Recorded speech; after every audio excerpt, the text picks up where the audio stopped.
fellow councillors, officers and members of the public to South Kesteven District Council Planning Committee, September the 8th, 2022. I'm going to start with a minute's silence for Councillor Judy Smith, a long-standing member not only of South Kesteven but of this planning committee, and also a former vice chairman of this planning committee. So would everybody stand please for a minute's silence for Judy? Thank you.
Thank you very much, everybody.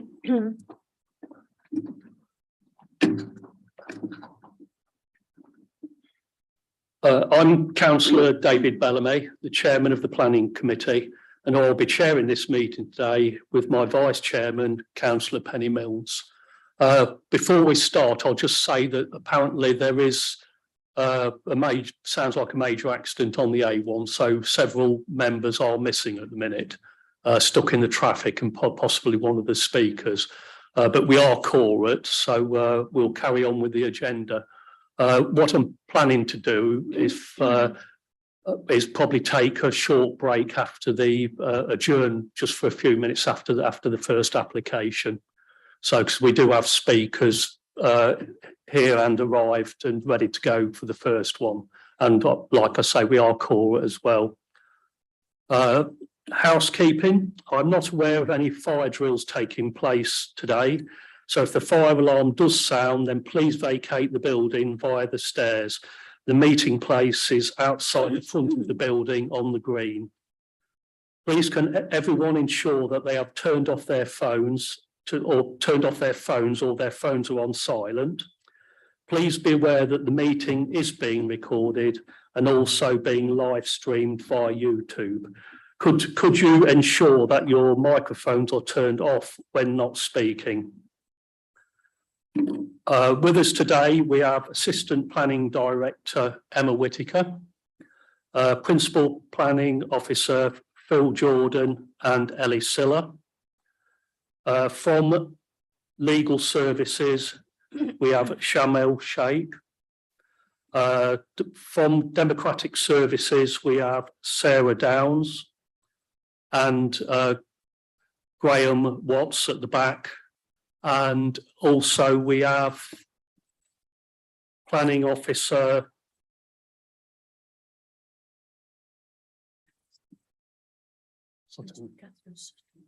Catherine Sutton. Sorry about that. Sorry, Catherine.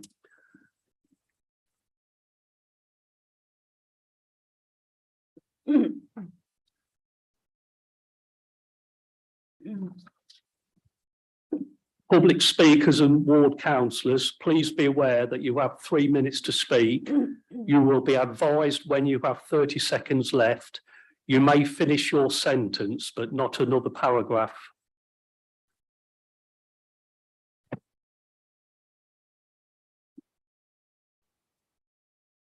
We will now go to agenda item 1 on the agenda.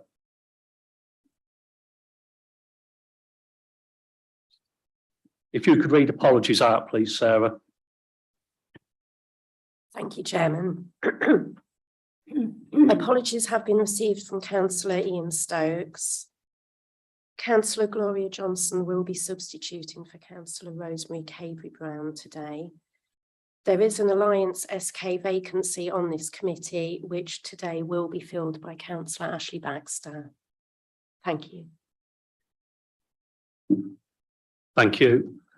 Item 2.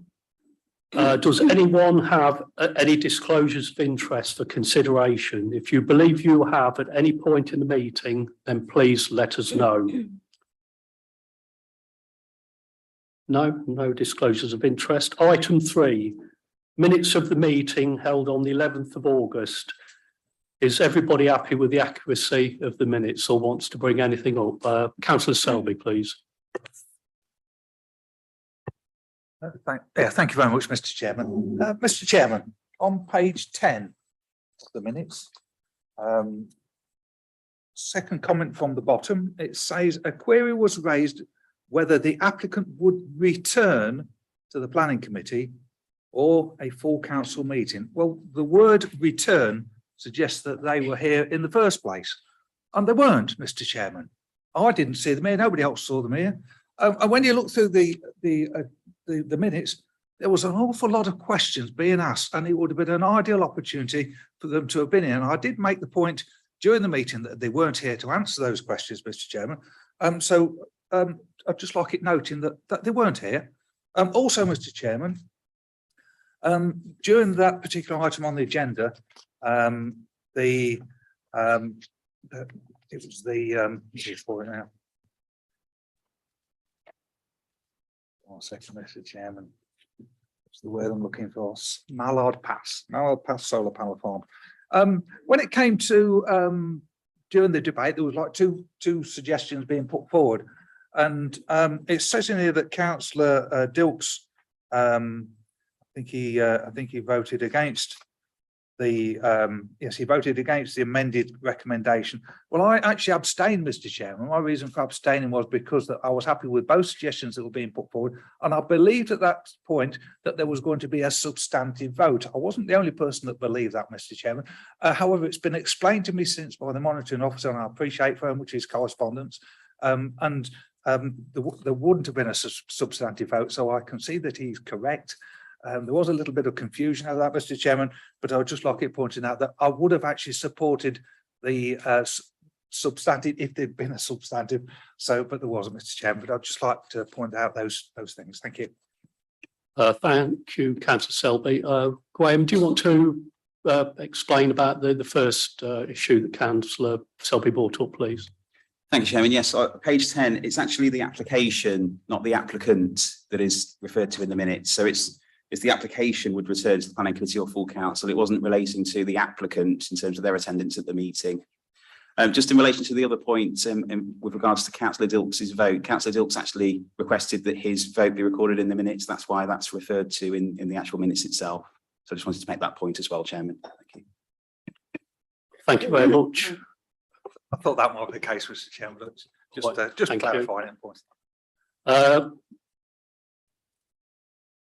Councillor Baxter.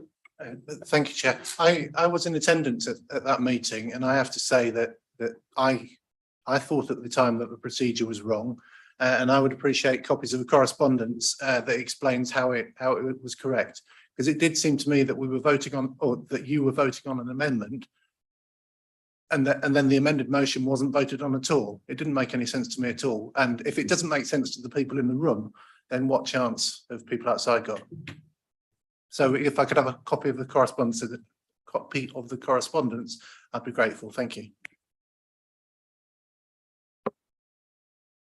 Graham, please. Thank you, Chairman. Yes, happy to provide that. It just explains that it did get quite complicated, but yeah, and my attempt to provide guidance at the meeting to ensure that the vote was undertaken properly. There's clearly some confusion, but I'm happy to provide that correspondence to Councillor Baxter. Just add, Mr. Chairman, although it was private correspondence, I'm more than happy to forward it to Ashley if he wishes it.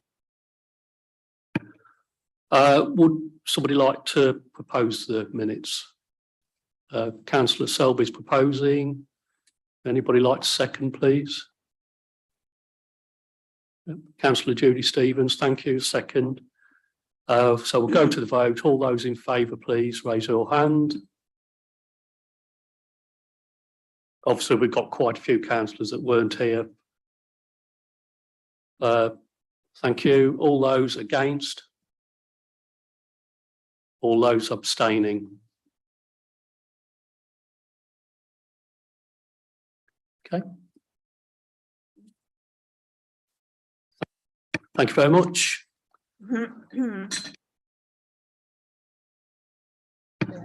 We'll now just read out the list of speakers for the different agenda items. Agenda item 4, application reference S211906, reserve matters for appearance, layout, scale and access for the erection of 70 dwellings following outline permission S182379 on land west of the A1 and north of Bourne Road, Colsworth. Against Mr. Arthur E. Marshall. 4, we have somebody, Paul Slater, stuck in the traffic on the A1, but Margaret Clark is a drainage expert to speak, and Aaron Gibbons is also an agent for the applicant. Agenda item 5, application reference S201586, section 73 application to vary condition 2, approved plans of permission S160112, amendment to the access, associated layout changes, house type updates and changes to affordable plot numbers of phase A only. Land north of Towngate East and south of Northfield Road, Market Deeping. Against Mr. Martin Riley, and the applicant's agent Anna Guy is here to answer questions. Agenda item 6, S220133, proposed alterations and extensions via Cottage, Village Street, Osby. The district ward councillor's written submission will be read out by the Democratic Officer. She is Councillor Sarah Trotter. Speaking for the Parish Council is Mr. Nicholas Turner, Parish Councillor for Hayder. And against is possibly Care Pendle, who's planning consultant. The applicant's agent is Clive Wicks of Clive Wicks Associates. Agenda item 7, application reference S221326, demolition of a brick shed at the rear of the property and the construction of a single-storey extension to the rear of the property at 10 Ash Close, Fullbeck. There are no speakers. Thank you, Councillor Mills. We now move on to the main agenda. Agenda item 4, S211906, and I'll now hand over to Ellie Siller, who's the presenting officer, please.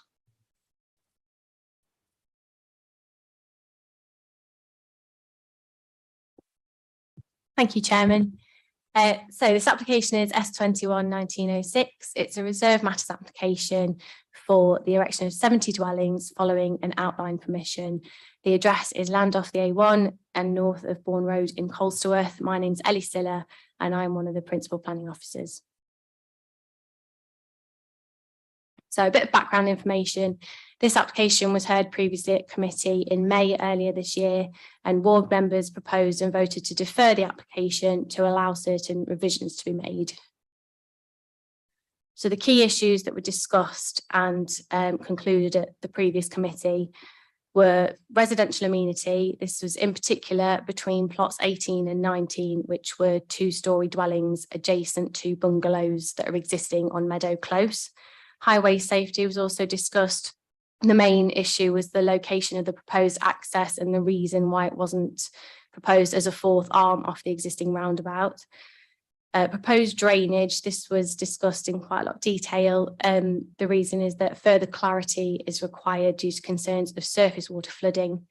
Landscaping was also something that required further detail, particularly to do with the noise bund. We wanted a section of that and more detailed landscaping. And finally, the last issue was to do with parking. There was some rear parking included within the proposal, as well as tandem parking.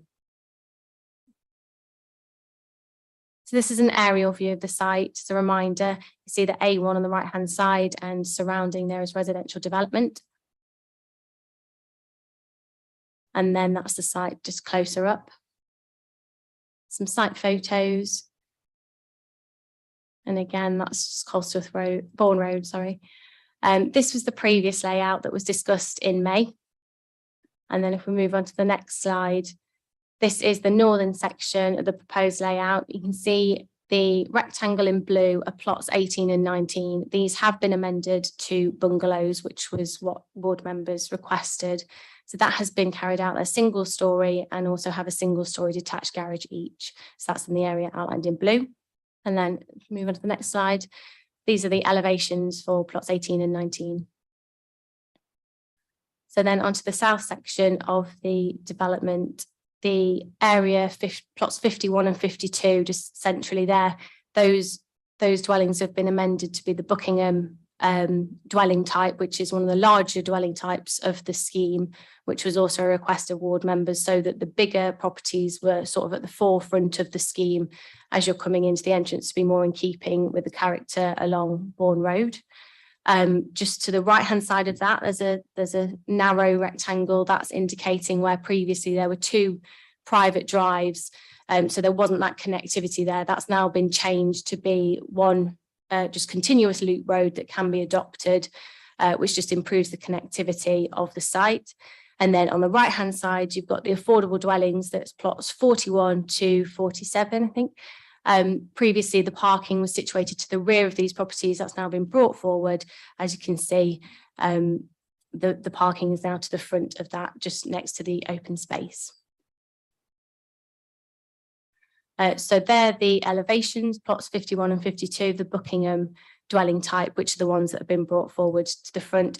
In addition, the elevations of some of the more prominent properties have been changed to reconstituted stone to be more in keeping with Colsworth as well, rather than just the buff brick that was previously proposed. So here's the north section of the proposed landscaping. We now have a variety of trees all the way along the noise bund, so that would mitigate the visual impact of the acoustic fence and just add more. Obviously, extra trees is always a good thing. So you can see on the left hand side the list of types of trees. You've got hornbeam, silver birch, rowan, crabapple and maple, and they're situated all along that boundary.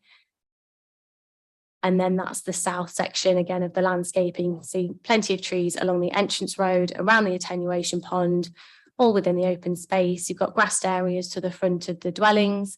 And again, you can see that the lower section of the noise bund has got the trees as well.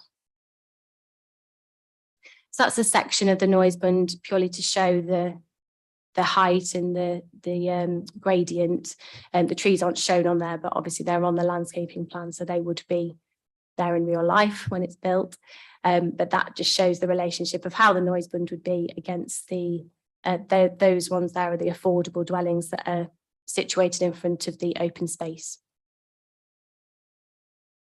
So drainage was another issue that was raised in May. County Council have no objection to the drainage scheme. Anglian Water have commented now. They previously hadn't commented on the surface water drainage. What they've confirmed is that the Section 104 application is ongoing. So they're looking currently at the technical details, but they have said the advice they've given is that we shouldn't hold up making a decision on the planning application because of this, because that's a separate thing. And we have got Margaret Clark here, who's the drainage engineer for the applicant, to give further information on the drainage and answer any specific questions.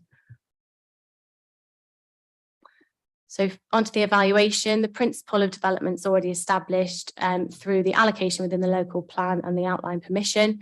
The bungalows have been put in place of plots 18 and 19 as requested, which has significantly improved the relationship in terms of amenity. rear parking has been omitted, so there's no rear parking now anywhere within the site. It's been brought to the forefront of plots 41 and 47. It's also screened by landscaping and trees surrounding that parking. There is still tandem parking within the site, but we don't actually have any policy to restrict that. And there's quite a good balance between side-by-side parking and tandem. It's not all tandem parking. The private drive serving plots 41 to 52 has been omitted, and that's now a continuous loop road. The front and side elevations have been updated with reconstituted stone, as discussed. So there's now red brick, the stone, and buff brick to provide more variety. Detailed landscaping has been submitted, including all the trees along the noise bund and a high number of trees throughout. The location of the access, that has been confirmed by LCC Highways that they're happy with that. And the reason that was explained previously in May is due to the location of a sinkhole that's pretty much directly adjacent to the roundabout, which makes it very difficult to create a fourth arm off the road, off the roundabout. And there were no issues in terms of safety with where the access is proposed. So there's no objections in terms of the location of the access. And then onto drainage, again, there's no objections from LCC or Anglian Water, but we do have the engineer to add more detail on that. So the recommendation, the revisions that have been made to address the key issues are acceptable. It's in accordance with the local plan, the MPPF. So the recommendation is to authorise the Assistant Director of Planning to approve the submitted reserve matters details subject to conditions outlined in the main report. And finally, to authorise the Assistant Director of Planning to make minor changes to those conditions, providing they don't alter the meaning or substance of the condition. That's just been added there because on the layout that we've got, there was a very small amendment made to the width of the pavements in the central area on request of Highways. So there's a slight mismatch with the landscaping, but it's just a very small amount of grass. So that can be either updated with a revised plan for the landscaping or the wording of the conditions. That's what that's there for. Thank you. Thank you, Ellie. Councillor Bisnowson's just arrived, but if you can refrain from taking part in the debate, Arish, please, obviously because you haven't seen all the presentation. Thank you. Thank you, Mr. Chairman. I'd like to call the speakers forward now, please. Arthur Marshall, who is speaking against the proposal. If you could come up, Arthur, to the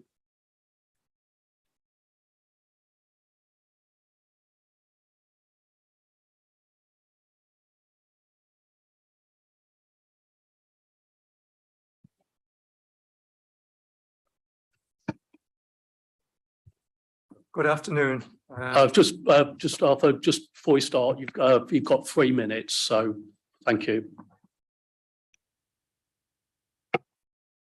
My objection relates to the proximity of the proposed 4-bedroom 2-storey house number 13 on the layout drawing, which is close to the eastern boundary of my bungalow.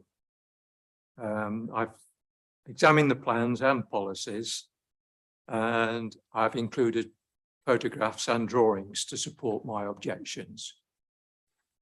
My objections are based on the following points: that the development is in contravention of development policies, there is inaccuracies of the submitted plans, and contravention of the Human Rights Act.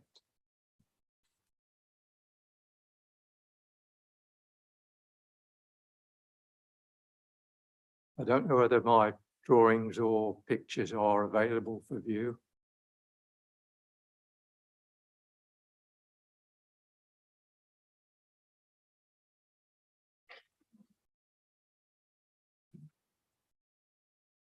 I have sent them to you. Can you carry on, I please? can, yes. Yeah. So the proposed property 13 adversely affects the good quality of life, health and well-being, and potentially ruin the views and outlook I currently experience. The examples of contravention of the development policies relates to the design guidance for Rutland and South Kesteven SPD. The site analysis, which has not considered in detail the land use, mix of use, and character adjacent to the western boundary of the site. The design, development and townscape has not considered in detail nearby buildings in terms of their height, position, massing, materials and architectural style, not protected and enhanced the existing views into, through and out of the site. The land use, mix of use and character adjacent to the western boundary of the site.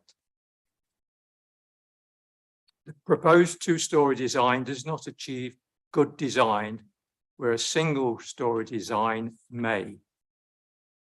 The contextual analysis is too generic and should have been more specific regarding the neighbouring properties adjacent to the western boundary.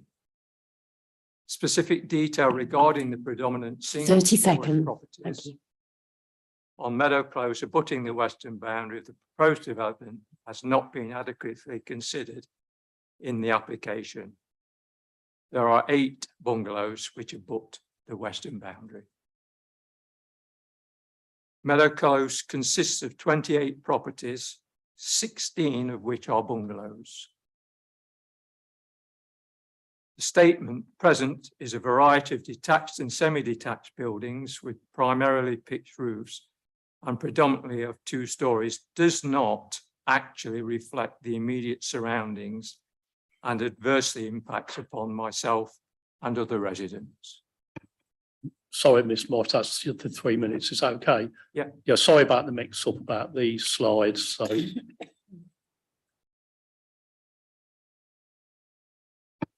like to go back to your seat, please. Thank you.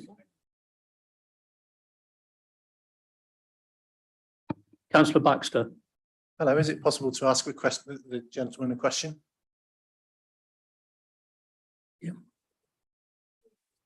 Yep, yes, Through you, okay. Chairman, Yeah, and if it's yeah. a point of clarification, then yes. Yeah, point of clarification.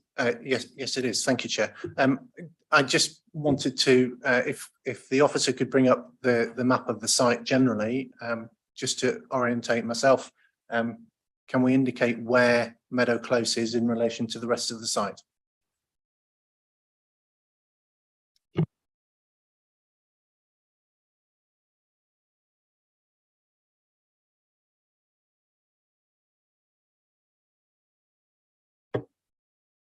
To answer that. Wish me to answer that.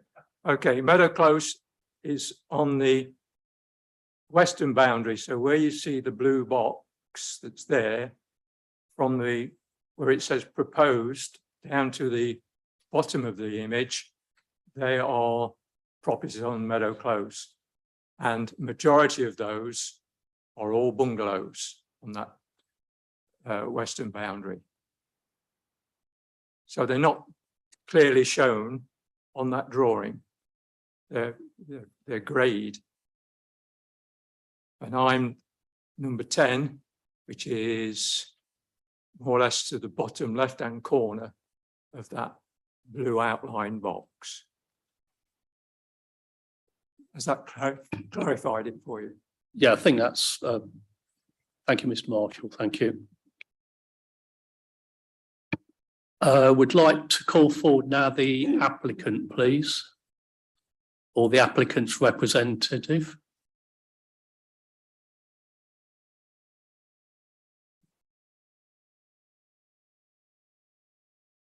Because there was a lot of questions asked of drainage when it was previously heard before it's deferred. Like I say, we've got the applicant's drainage expert here as well. You've got 3 minutes for the for your presentation. So starting from now, thank you. Thank you, Mr. Chairman. Thank you, councillors. Thanks again for giving us the opportunity to present our scheme, and we're pleased to receive another recommendation for approval. As touched on before by Ellie, we have incorporated the constructive feedback we received on the back of our last committee hearing. These include but not limited to the introduction of the 2 bungalows for plots 18 and 19 in the western corner. The change to the road configuration to incorporate or to lose the proposed grass creek.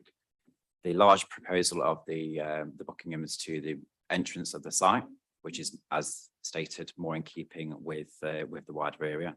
We've now looked to include a palette of materials, including stone, as well as a number of brick options. A section of a bund has been provided on the back of the comments made in the last committee, which should obviously demonstrate the safety of and the height of the proposal, and the detailed landscaping, which will also include the trees which will go along the both northern, western and eastern boundary of the site. The main issue raised in the last committee on obviously the concerns of the councillors and ward members is obviously that of the drainage. And so today we have brought our operations director, Margaret Clark, who is an expert on drainage, who can provide more clarity and answer any questions you may have. Thank you.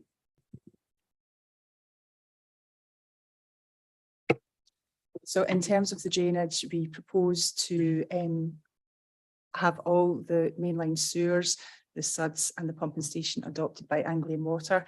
And as Ellie said, we have already engaged and that's gone through the technical vested process.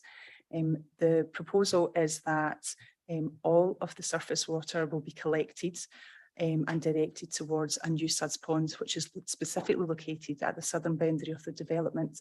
And the reason being the mid and the northern sections are primarily clay, which have low permeability.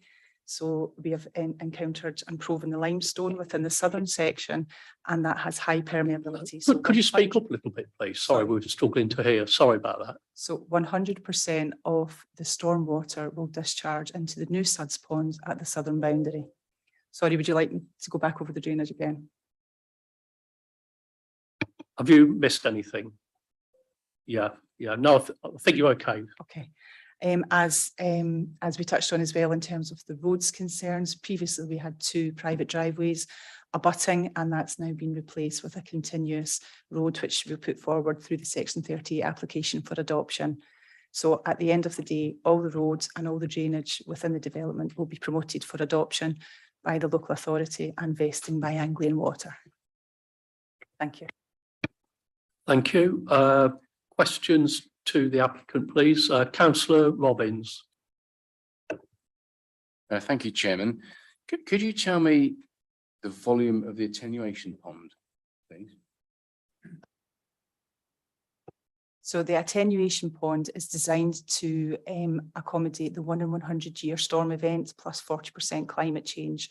The water will be 600 mil deep, and there is a freeboard of 1 metre in between the top of the water and the ground level around it. I'm sorry, I don't have the volume to hand. I've not been able to obtain that.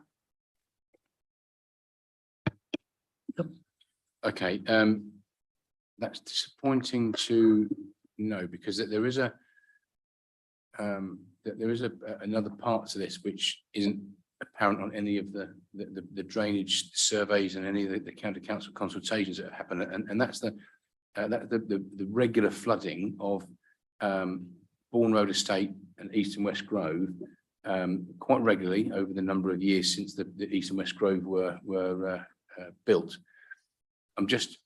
My concern, and I'll leave it for the debate, but my concern as a ward councillor looking after residents is the misery that they suffer at the hands of continual rain, and the rainwater, the surface water comes off the proposed development onto the west side and floods most of those houses on to the west of the site. I just need not a cast iron guarantee, but a real robust answer as to if your development will exacerbate that problem, it will eliminate the problem, or will it be the same?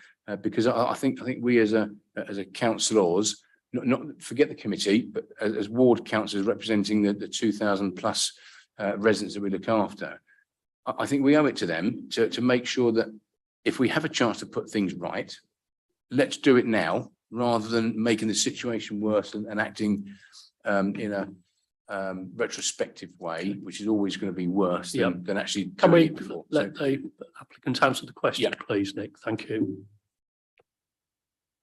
So as I touched on earlier, about 2/3 of the site is clay. Clay has low permeability, so if the existing residents on the western boundary currently experience problems with water, it's probably that low permeability from the field. The bottom third of the field comprises limestone, which has a high permeability. The proposal is that in the development of the site, about 60% will comprise hard standings from roads and driveways and roofs. All of that will be collected and positively directed towards the Suds Pond at the southern boundary. So by developing the site, we're actually reducing the amount of rainfall that falls onto the field and impacts the residents. We'll be taking 60% of that and directing it into a Suds Pond where we know and we've proven there will be a positive filtration into the ground. So 100% of the storm drainage plus the 40% climate change will be directed towards the new Suds Pond in the southern boundary where we've proven infiltration into limestone. Yeah, thank you very much for that comprehensive answer. Yeah, So just to come back on that, yes, thank you. And it's very remiss of me. I should have thanked you for your time earlier and for coming down to explain what's a really an important part of this application. We did have a meeting beforehand and you went through a lot of the drainage. And one thing that I forgot to ask, you were unaware of the situation with the properties to the west of the development. And you were completely unaware. So my last question to you would be, if the facts that weren't made apparent for you to do your study, now you know what happens, does that change the validity of the drainage report? So we were not aware because the flood study that was submitted as part of the outline application did not represent any flooding.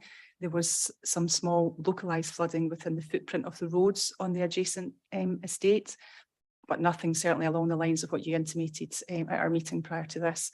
In terms of how we would go about developing the site and the drainage proposal, that would be unchanged. By developing the site, we are providing an outlet for the surface water, whereas what you described to me earlier was at the moment there's runoff from a field, which unfortunately impacts the residents on that western boundary. So by giving, by implementing road gullies and giving a positive outfall for that drainage into a Suds Pond, we are removing an element of the flows that are directed there at the moment. So we would not change our strategy in terms of the drainage at the moment. thank you. Councillor Ian Selby, please. Thank you very much, Mr. Chairman. Thank you for coming along today. Mr. Chairman, as you are aware, I'm the former councillor for the Isington ward. I now represent one of the Grantham wards. I know, and I absolutely share Councillor Robbins' concerns. There's been severe flooding in the Bourne Road estate in the past. Sympathise with the residents greatly. So my question is this. Are you 100% confident that the measures that you are putting into place will alleviate any flood risk whatsoever to the Bourne Road estate and to this development? And if not, how can we as a committee, be 100% supportive of your plans, if you don't have that confidence? And also, secondly, who will take the blame if there is flooding in the future on this particular site? I mean, is it going to be an act of God? Is the good Lord going to get the blame? So that's my question. Are you 100% confident? That's what we want to hear. Thank you. Thank you, Mr. Chairman. SUD statement we have clearly stated, and that's one of the documents submitted to planning. We have clearly stated that a 1 in 100-year event plus 40% climate change, 100% of that will be directed towards the Suds Pond. By developing the site, we are reducing the amount of overland flow that heads towards that western boundary.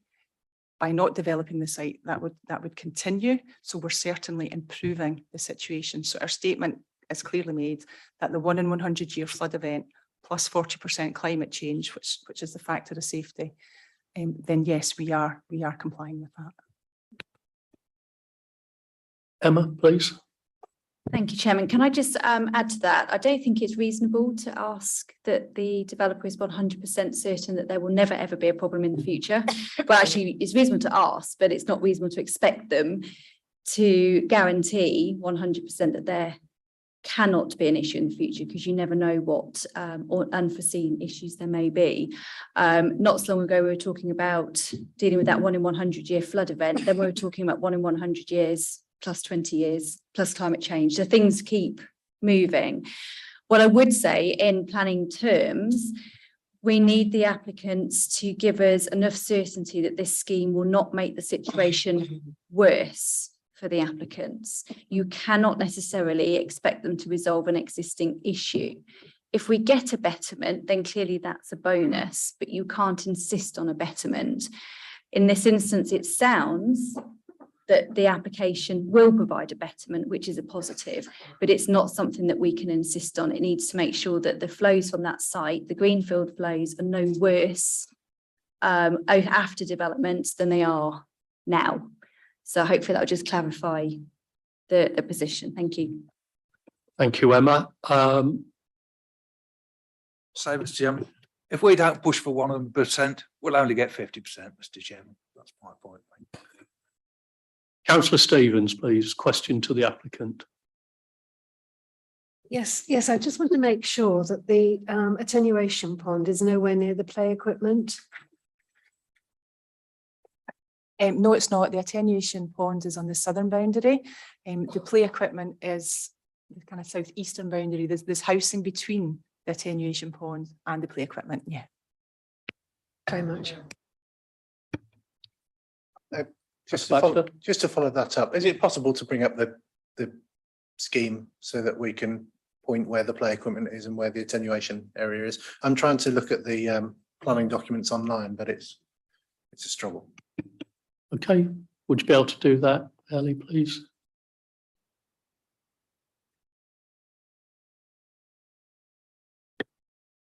So I don't know if you can see, it's not quite clear, but this is the play area. And then that's the attenuation pond, and that's the entrance from Bourne Road. Okay, thank you. Councillor, are you happy with that answer? Councillor Stevens? So I'm very happy about that. Okay, thank you. Councillor Woods, please. Yeah, thank you, Mr. Chairman. Yeah, I have some concerns about the flooding, and I can understand you can't give a 100% guarantee. I mean, no, we'd all like 100% guarantee, but that is difficult. I think we just want to make sure that it's not going to make the situation any worse. So I have concerns about that. If I turn my attention to noise, I noticed you talk about acoustic glazing and passive ventilation systems. We haven't got any details of that. They'll be forthcoming on a condition, I assume.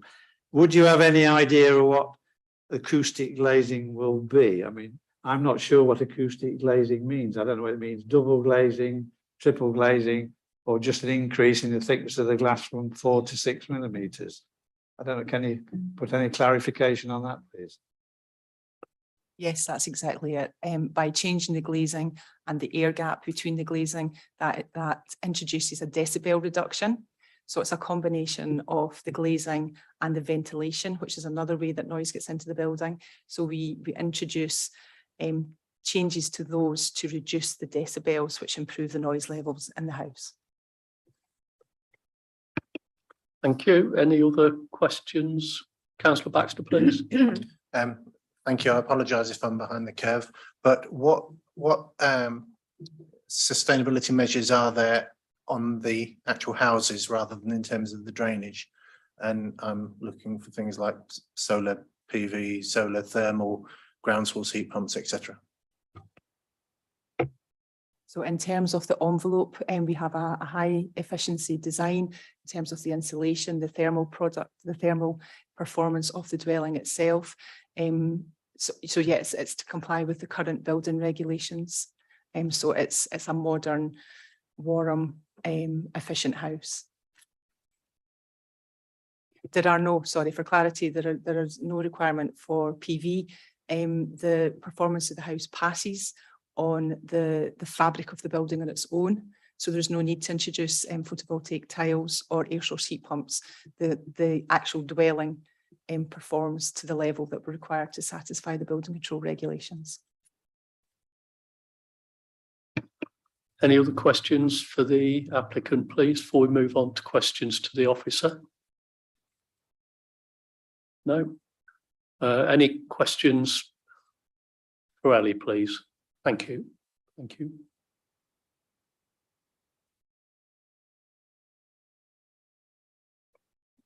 Councillor Baxter, can we try and avoid asking questions that we've already asked the applicant as well, please, just to keep it succinct? Thank you. You're trying to read my mind, aren't you?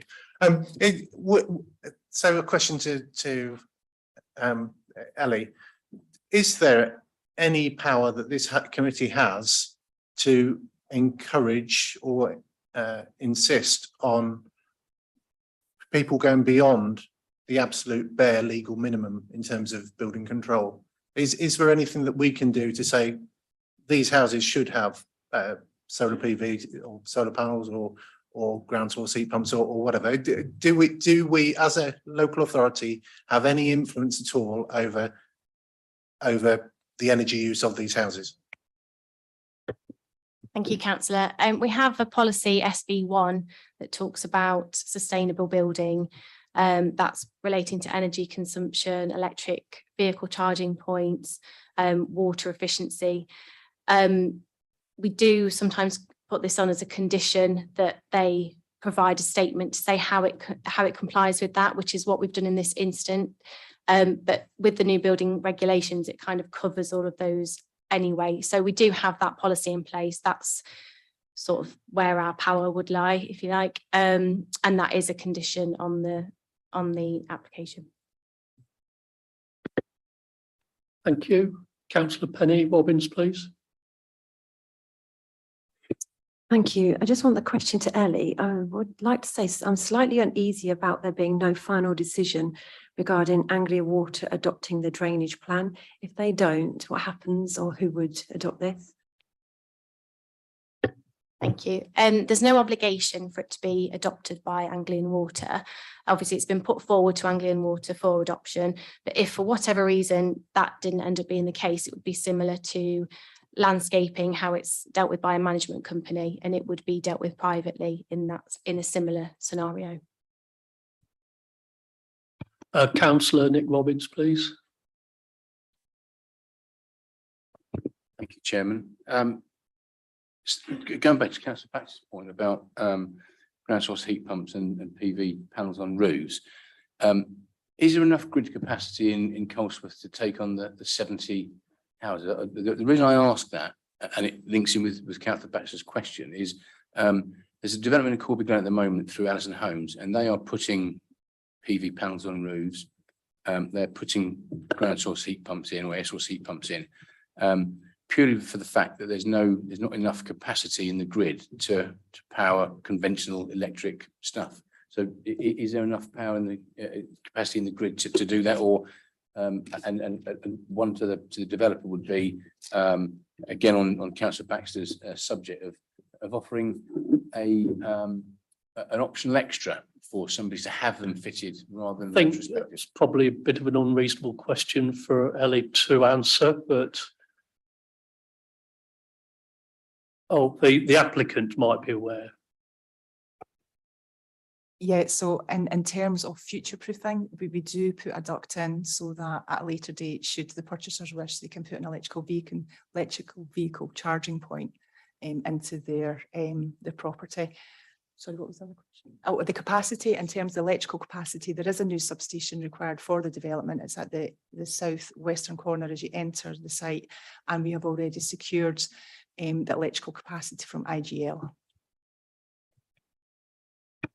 Okay, thank you. Councillor Selby, please. Thank you, Mr. Chairman. With reference to plot number 13, whilst I'm disappointed that the photographs that Mr. Marshall submitted have not been come forward today, Ellie, are you happy that those issues have been addressed? Are you 99% confident they've been addressed?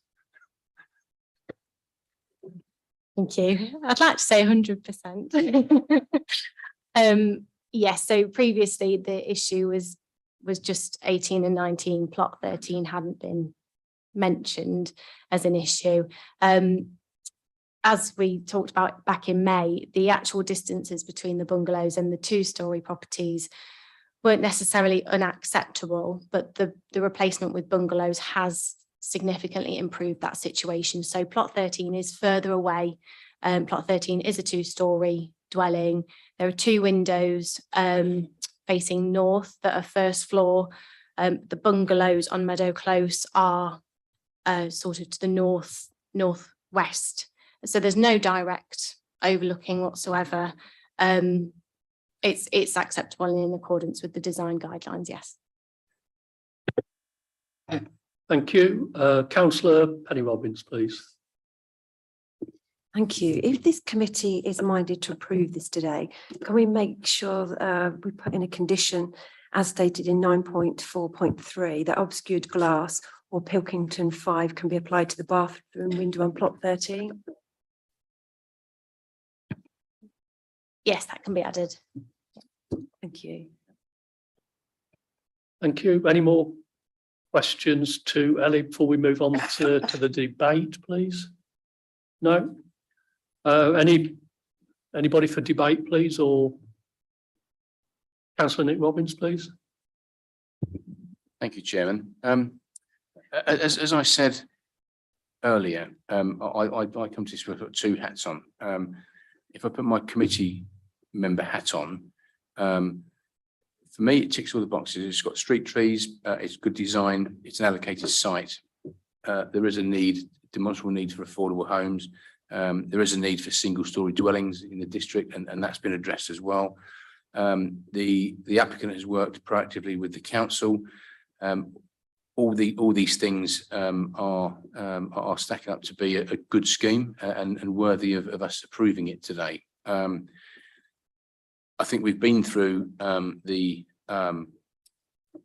if I put my ward member hat on, as I alluded to earlier, I think it's one of our sole jobs to look after the residents and make sure we represent them and we get a good deal for them. Going on to Councillor Robbins about the Anglian water adoption, I too feel uneasy about there not being a full final decision on if Anglian Water are going to take it on, because they're a water company, aren't they? So if there's drainage, if there's flooding issues, it's their job to do that. A management company, perhaps not. And what I don't want to see is the Anglian Water negotiations breaking down and the flooding or the drainage strategy going to a management company. It's not their forte. They change light bulbs and look after grass and stuff, which is great, but it's not their forte to do drainage. And I share Councillor Penny Robbins' unease with the negotiations that haven't stalled yet. But based on that fact, if we could look at that and maybe condition that it goes through pending a successful negotiation with Anglian Water.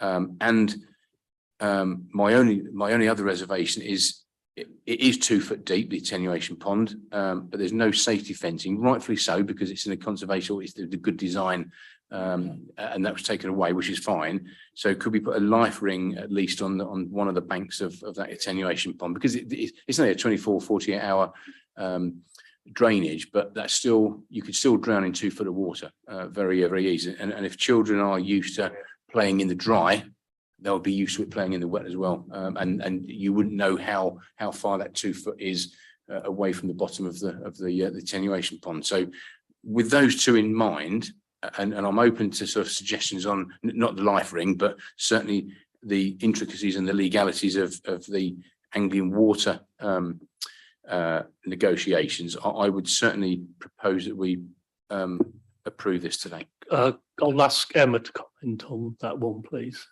if you don't mind, Emma, about whether that could be conditioned or not. Long and short of it, no, it's not appropriate. So it's like requiring a road to be adopted by the County Council as Highways Authority. We can't insist on it.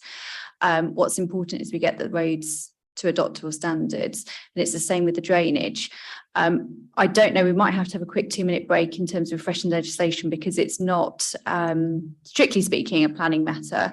But under the Water Acts, there are some requirements that if an application is put in, I think it's under section 106 of the relevant act, the water bodies have no choice but to make the connection to the foul, and they've got 21 days notice. But I think really the advice I'm given is that it's not appropriate to put that sort of condition on in terms of the planning application. What's important is that it's a working and functioning drainage system. I don't know if we, yes, solicitor's nodding, yeah.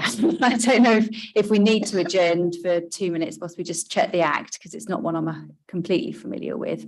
I can do that, but it's certainly not appropriate to put the condition on. If I can come back then, perhaps Margaret as well, but if the negotiations stall in Anglian Water for some reason, and I don't know the technical details, but if Anglian Water say, no, actually, we're not going to take that on, there's a very, very good reason why they don't want to adopt a drainage strategy in the same way as if a developer doesn't bring a road up to adoptable standard, highways will say, actually, do you know what, I don't want to do that because further down the line, if the hardcore isn't deep enough, it's going to start breaking up and it's going to cost us money.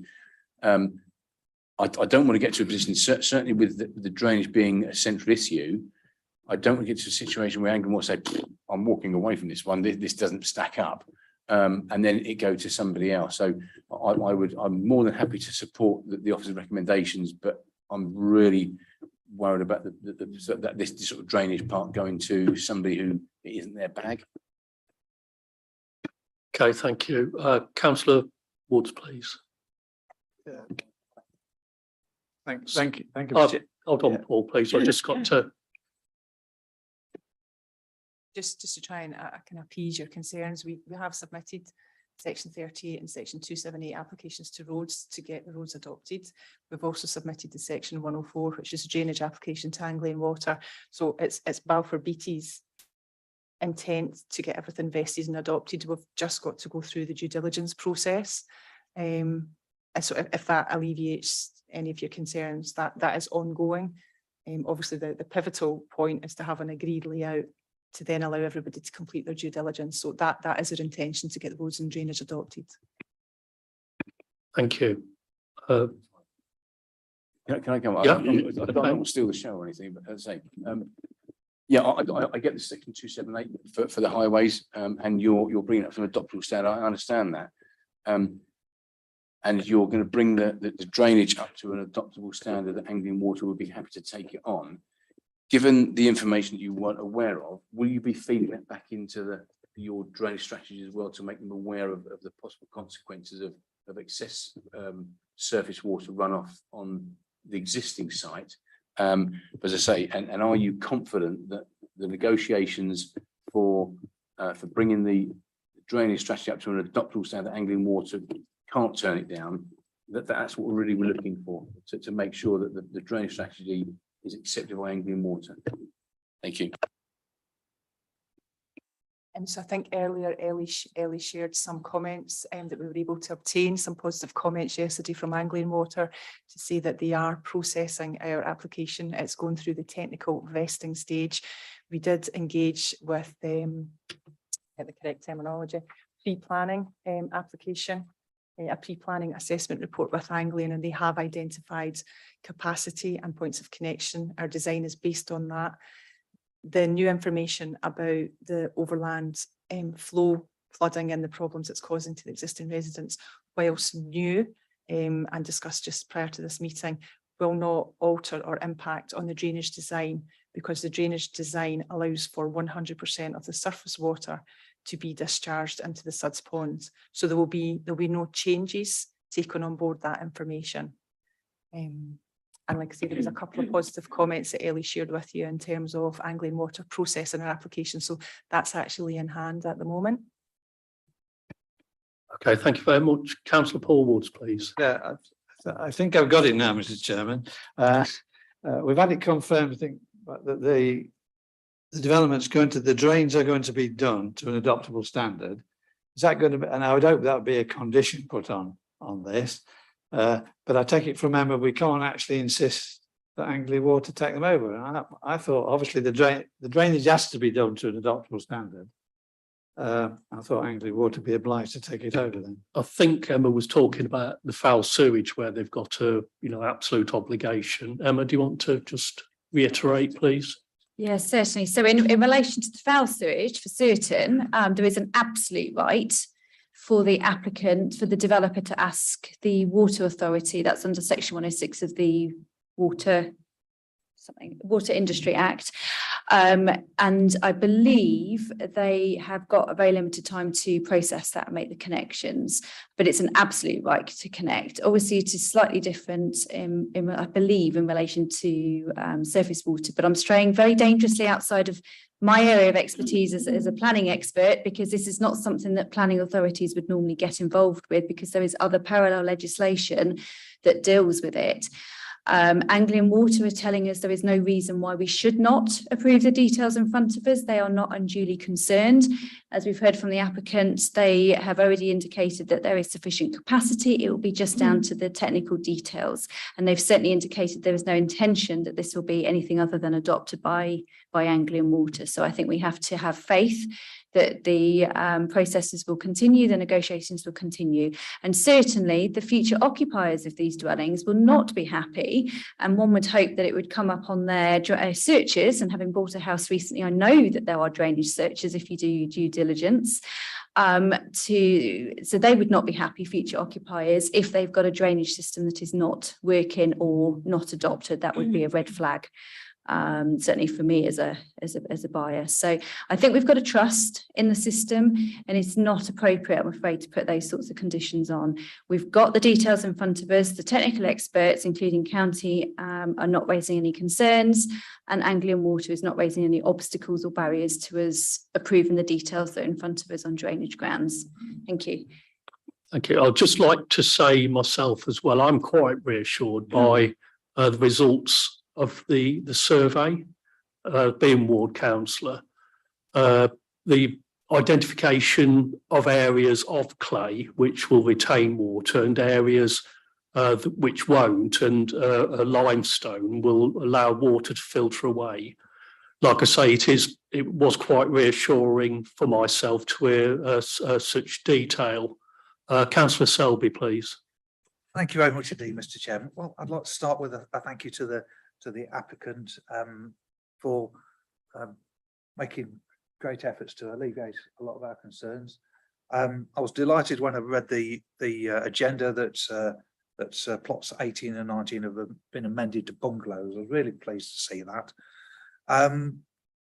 Pleased to see kiddies play area on the application. Absolutely share Councillor Robbins' concerns. And with regarding the attenuation pond that he mentioned and the life ring, also think, Mr. Chairman, that when we consider the winter months, that pond may freeze over. So I think there should be some measures there to warn kiddies of the dangers of ice on that. Yeah, just generally, yeah. Thank you, applicant. Thank you, Mr. Chairman. Councillor Stevens, please. Yes, I suppose I've got to ask a question really. If everyone's sure that everything is fine and Anglian Water are going to step up to the breach and take it all over, and there's no reason to doubt anyone, why has this come forward before that's happened? Why can't we wait to have an application that's all in place? Emma, please. Unfortunately, that's just the way it works sometimes. We can't delay our determination because that would be unreasonable. I dare say that if Anglian Water agreed to adopt but required modification to the system that was not on our plans, then we would be looking at another application or some form of additional details that come in. But it's the way it's happened. I'm sure it probably happens more than we know about it. We just don't actually ask those questions because there is that parallel consenting regime.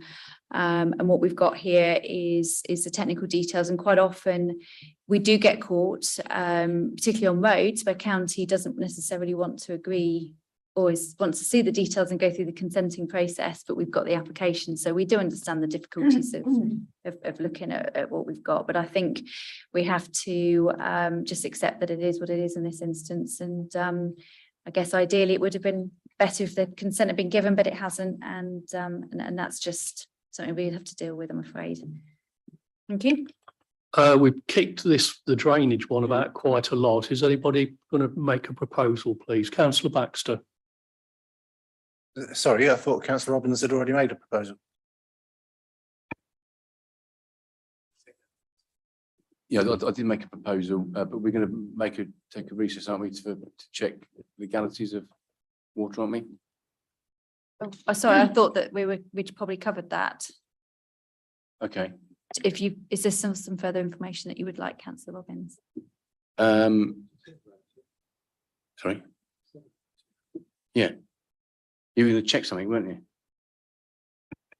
I was only going to check the legislation in relation to the advice and whether we could do that in the processes, but I think we've covered everything in terms of where we are. So if you had a further question, then I can go and have a check, but otherwise I think there's nothing further. Well, yeah, in that case, then my proposal will stand then.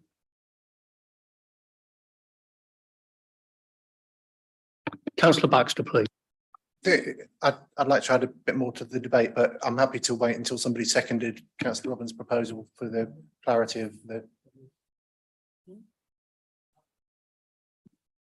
I'll second it, Mr. Chairman. Yeah, what's the proposal, please, Councillor Wood? Well, the proposal is that we accept the officer's recommendation and go with approval today, with the added thing with the life ring around the attenuation pond. Can we put an approval with a recommendation that the Assistant Director of Planning oversees this final negotiation with Anglian Water and then can push it through? Sadly, no. I don't have the expertise to do that, and it would be entirely inappropriate because it's a separate consenting mechanism. We have to let Anglian Water as technical experts review that process. Can I also just make a quick suggestion to your amendment that you might like to consider, because I think Councillor Penny Robbins asked a question about one of the windows being obscure glazed, to which Ellie indicated we could do that. But for clarity, if you would like to put that into your motion, then now would be the time to do so. Okay, yes. So the proposal is that we go with the officer's recommendations. A life ring is added to the whatever bank of the attenuation pond, and a Pilkington 5 window is installed on dwelling number plot 13. Yeah, thank you. The bathroom window. Thank you. Councillor Baxter, please. Thank you, Chair.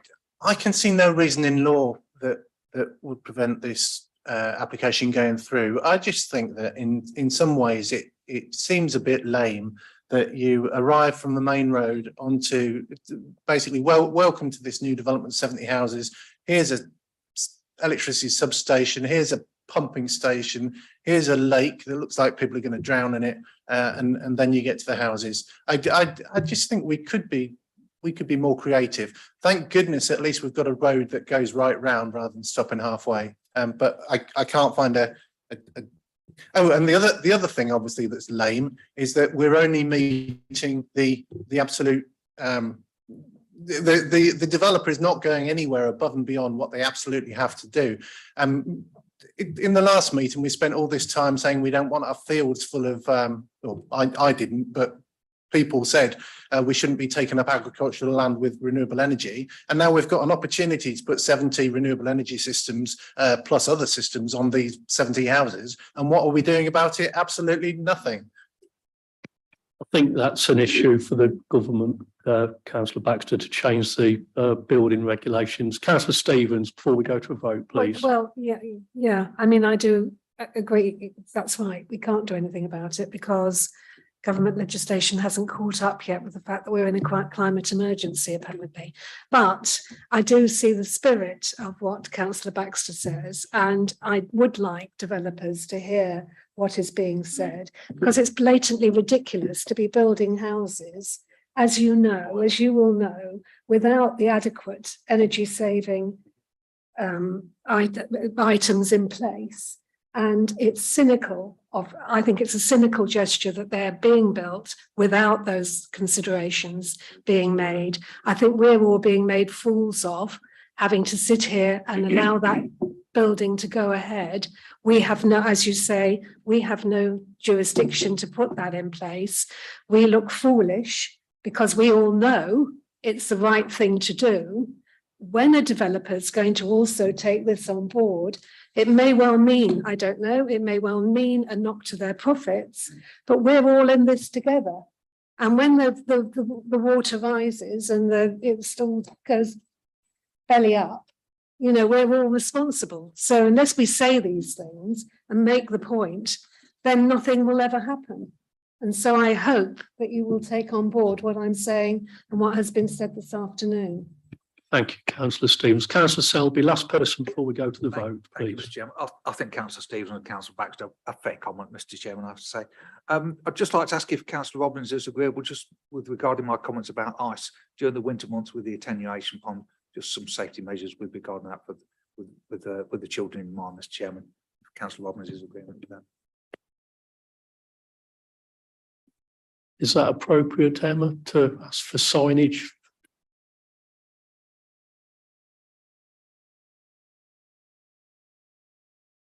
I'm sure we can ask the applicant to pop some safety signs up. I'm sure that should be no problem.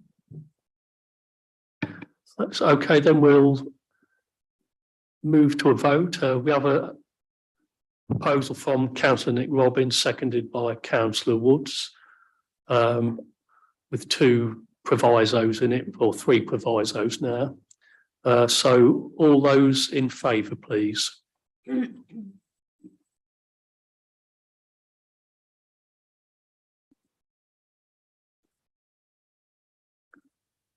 All those again? All those against? Any abstentions, please?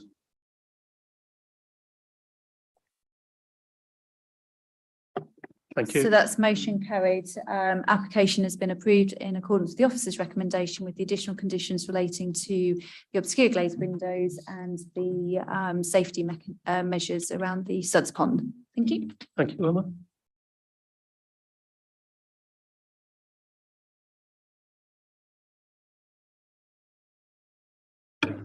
Yeah, it is a bit stuffy in here, so we'll all take a 10-minute comfort break if that's okay.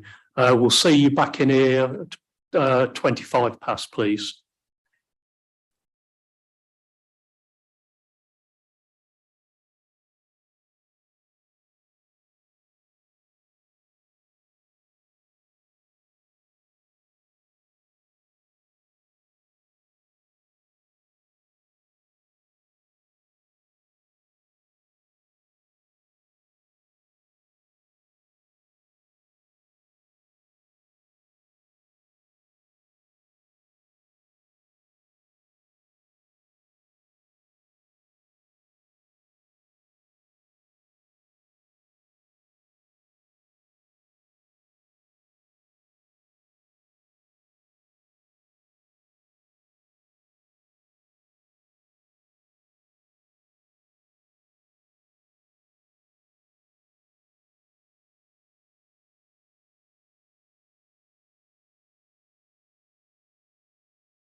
Could everybody take the seats, please, so we can carry on?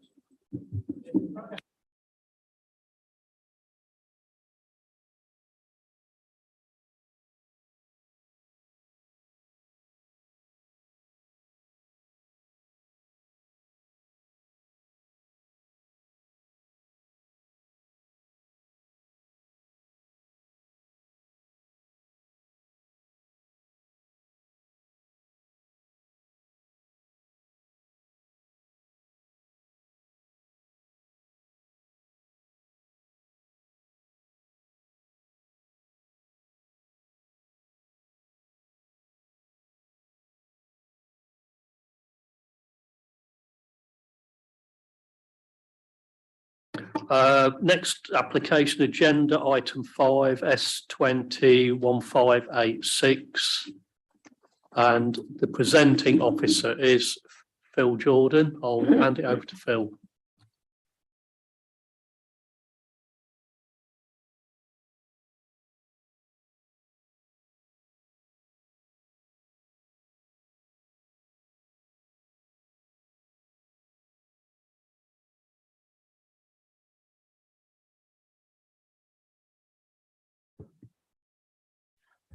Thank you, Chairman, and good afternoon, members.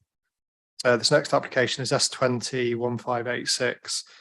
It's a Section 73 application to vary Condition 2 of an existing permission S160112. Section 73 applications, they're effectively an amendment to an existing planning permission. And the amendment in this case is a minor amendment to the access, minor associated layout changes, some updates on some of the house types, and changes to the affordable plot numbers and tenures. These changes just related to phase A of the overall development, which is divided into 4 phases. The site's located on land north of Towngate East and south of Northfield Road in Market Deeping. So a bit of background, this application has previously been before Planning Committee with a resolution to approve in December 2020. There's been some delays with completing the deed of variation, which is necessary to link the planning obligations linked to the extant planning permission to the new planning permission that would be granted if this were approved. So just to put that in simple terms, sometimes there's legal requirements that sit alongside planning permissions, and they're secured by what we refer to as the Section 106 agreement. And they can relate to securing the affordable housing, highways improvements, education contributions, open space and such like. And when we have an amendment under Section 73, it grants a new planning permission, and it's then therefore necessary to link the new planning permission to those planning obligations that are secured under the existing agreement. In the time that's passed since the resolution, there have been some changes to policy. National Planning Policy Framework's been updated, and there's been a adopted neighbourhood plan in the Deepings. There's also been various non-material amendments and details of conditions which have been approved in that time that's passed, and therefore it's necessary to come back to Planning Committee with an updated resolution. The key issues on the amendments that are proposed relate to the design and layout, impacts on neighbouring amenity, any highways impacts, and then the key purpose of what we're doing today is to consolidate those previous amendments that have been made and the details that were reserved by condition which have been approved into a new planning permission that would be granted. So the site itself, you can see on the screen, this is the A15 that comes into Market Deeping. The this rectangular field here is the application site. To the north of the site is Northfield Road, and then to the south of the site is Towngate East. What this doesn't show on this aerial imagery is that the development's significantly underway. Phase A, phase D, which is in this bottom right-hand corner, is largely complete, and then phase A, which is in this top left-hand corner, is significantly underway in terms of its construction. It's just the same image, but a bit closer. Again, it doesn't show that development that's taken place. Not too much really to show on this layout here. Really, it's really just to illustrate what is approved already. So as I said, there is an existing planning permission for this site that was approved under that reference number S160112. There were non-material amendments made to that application, which included a substation and pumping station, which have been added to this part of the open space in the bottom right-hand corner. Again, this layout now relates to phase A. One of the amendments was this minor change to the alignment of the access, and then the remaining changes largely related to the house types. Volume house builders tend to update their house types from time to time, and the changes are relatively minor, but it was just their updated version of the house types. When this was approved, it was Larkfleet Homes, which are now rebranded as Allison Homes, and part of that sort of change in house types is part of that rebranding exercise. So just a real overview of the evaluation. As I've said, there is an existing planning permission for the site approved under that S16 reference number. There's no change to the red line boundary or the overall number of dwellings. The amendments to the house type and access are relatively minor. Likewise, the plot changes and the tenure changes to the affordable housing are minor in nature. And those amendments aren't, they're considered to still remain in accordance with those updated policies, including the local plan, Deeping's neighbourhood plan, and the updated national planning policy framework. There were no objections from any of the statutory consultees or the town council, and there's no additional material impacts in the amendments that have been made beyond the approved scheme. As such, the proposal remains in accordance with the development plan when taken as a whole. So that includes the now adopted and made Deeping's neighbourhood plan, and also those updated policies in the national planning policy framework. The conditions which are in the main agenda have been updated to reflect the current position and those amendments and details which have been approved. I've just got some minor amendments to make to the conditions, and happily to sort of answer questions or explain more about these if needed. I've just highlighted the changes in red. So condition 11, which is the condition which relates to submission of details for hard landscaping, I've added a extra criteria on the end, which is the requirement for a submission of a timetable for implementation. The points above relate to all various different aspects of the hard landscaping scheme that would be required for submission, and that bottom criteria then requires the developer to submit a timetable saying when they would actually implement those parts of the hard landscaping scheme. This is just a very minor change. When I was reading through, I think just the addition of the word "and" makes that condition read better. It didn't really read and make sense previously. And then this is the condition where there is a bit of change. So this is the implementation condition that relates to hard landscaping. What I've done here is I've picked up the details that have already been approved for phases D and A.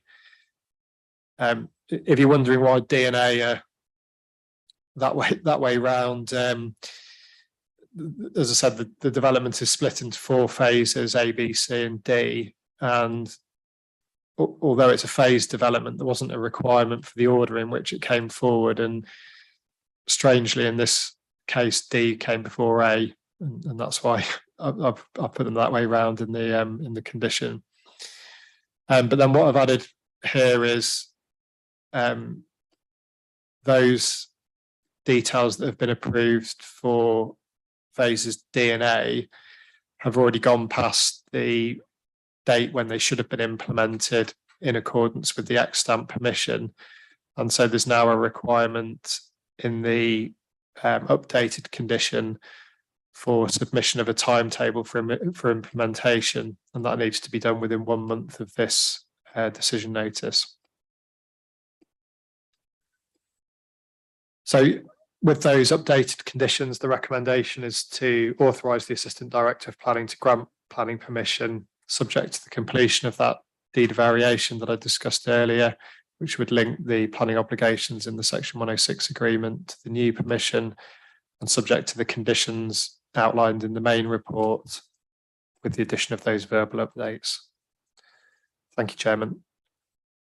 Thank you, Phil. I'd like to call forward the first speaker, please.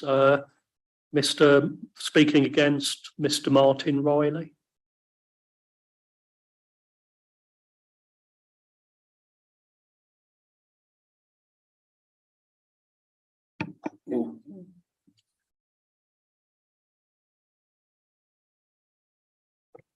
Thank you, Chairman. Yeah, thank you, Mod. You've got 3 minutes. Thank you. Thank you. I've lived on phase D of the development since the 1st of February 2020. I had reservations about moving on to a new build development, but was reassured by the planning conditions in place. I have reported to the council no less than 8 breaches of the existing planning conditions set by the committee in granting the original planning S160112. Yet the council haven't enforced any of them. We have unsafe footpaths, dangerous roads, no surface water drainage, an unfinished play area, a construction compound significantly larger than accepted, and others. The developer has failed to remedy, and the council has failed to enforce.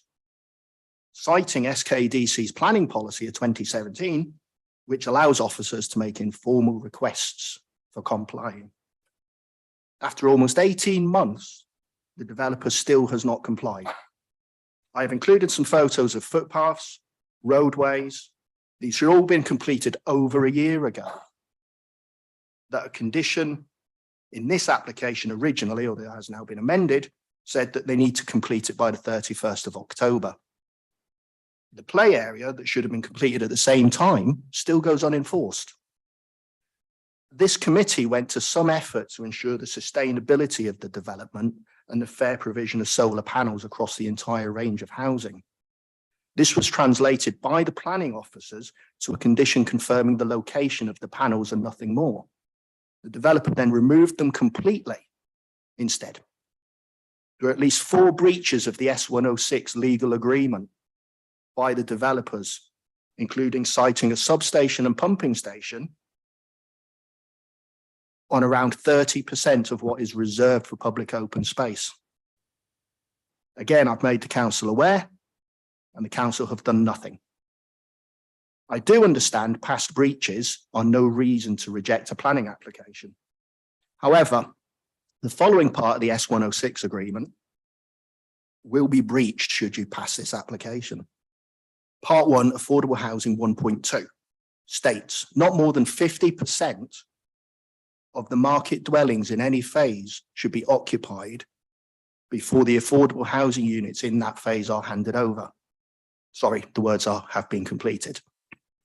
30 seconds. There are 36 open market properties on that development, 20 of which are occupied, including 2 which are actually subject to status changes in this application. In other words, 2 houses that should be affordable are open market and have been sold. This application needs refusing until the S106 is complied with. I cannot say any more than that. Okay, thank you, Mr. Riley. Is it, what's the question, please?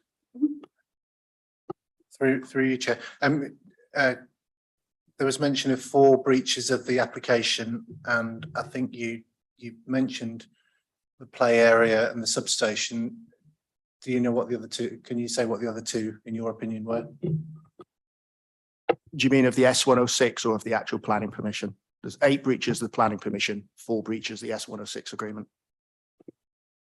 Yeah, I'll just point out we are debating or going to debate the application rather than breaches of the previous one. So I think I'm right in saying that that question isn't really relevant to the what we're debating, is it? Yeah. Would you like to comment, Emma? Or? So today we're here to debate the current application, which is a material minor amendment to the original planning permission that involves amendments, as Mr. Jordan's already highlighted, to the houses on phase A. There is an open enforcement case. The council is working with the developer to resolve those outstanding issues. The council is aware of a number of allegations made in relation to the Section 106. But that is not relevant to the debate in front of us today, because it is not reasonable to refuse planning permission because there may be breaches on the development already that we're working to resolve. So you have to consider the application in front of us. Are those proposals acceptable or not? The enforcement case and the enforcement matters is an entirely different matter, and not one that we should be discussing today, I'm afraid. Yeah. Can you wait, Councillor Stevenson, until we've had all the speakers, please, unless you're going to ask a question? What I was going to say is quite often we're told that that it's necessary for people on the ground to report breaches of conditions, because obviously the enforcement officers can't be everywhere. So we've got somebody who's come along today, obviously reporting, unresolved enforcement issues, which I was completely unaware of. I am a member of the Deepings Neighbourhood Plan Group. We would like to be completely conversant with what the problems that are happening, because they obviously have gone on for a long time. We are meeting on Monday evening. It would be useful if you could come and let us know what those breaches are. But it does seem to me to undermine what we're going to do today if we haven't already resolved the issues that are standing. So while I accept that what we are here today to do is to look at the case before us, I understand that. That's what we always are told and always do.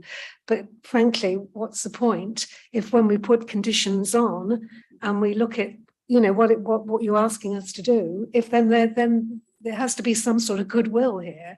There has to be some expectation that what we say we want to happen happens. If that doesn't, then there's little point in us going on. So there has to come a point where these things meet, and there has to come a point where we actually call somebody to account. And I think that might be the moment now. I'm sorry, but we've got to move on. Like I say, no, Councillor Selby, we're going to finish the speakers first, and then we'll come back to questions. Okay, Mr. Riley, thank you. The next speaker is on behalf of the applicant's agent, Sana Guy, please.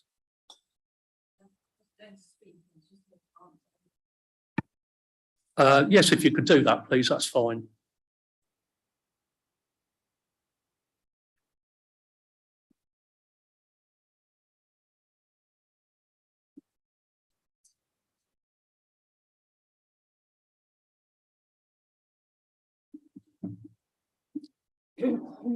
Okay, anybody, any questions?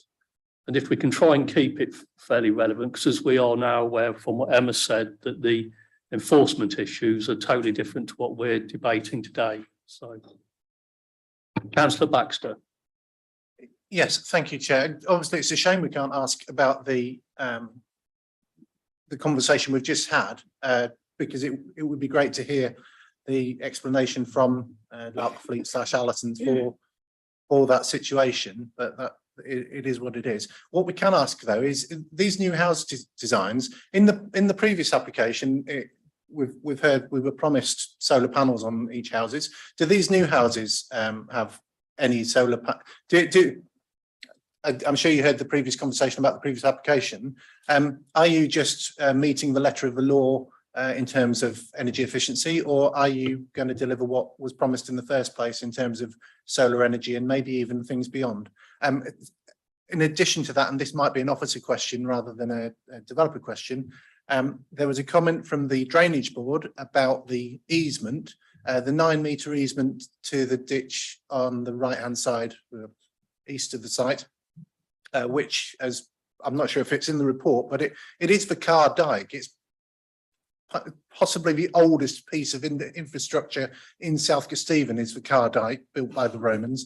So that's why one of the reasons why the 9-metre easement is important. Can we have clarity that that 9-metre easement is properly adhered to? And thirdly, the public open space, as has been mentioned previously, the public open space that was, some of it, slap bang in the middle of it, is a power pumping station and a substation. Are we, as an authority, or are you as a developer, satisfied that there is the correct amount of public open space and appropriate open space for the users of this site, the people on this site? And yeah, I mean, my fourth question would be, how did we get into this situation in the first place? But I know that's beyond the plan. Anna, please. Right, three things I picked up there. I don't think there are solar panels on the dwellings. I don't know, as I think we were alluded to, we were asked to show a plan where they could be go on, and I don't know. I'd have to go back and find out that history. Unfortunately, I wasn't the officer at Allison Homes that dealt with this application back then. In fact, I don't think I was actually employed by them, but it's something that I'd have to go back and have a look at and dig about in the history for you. But so that's the answer there, is I don't think there are any on phase A, which you're looking at today.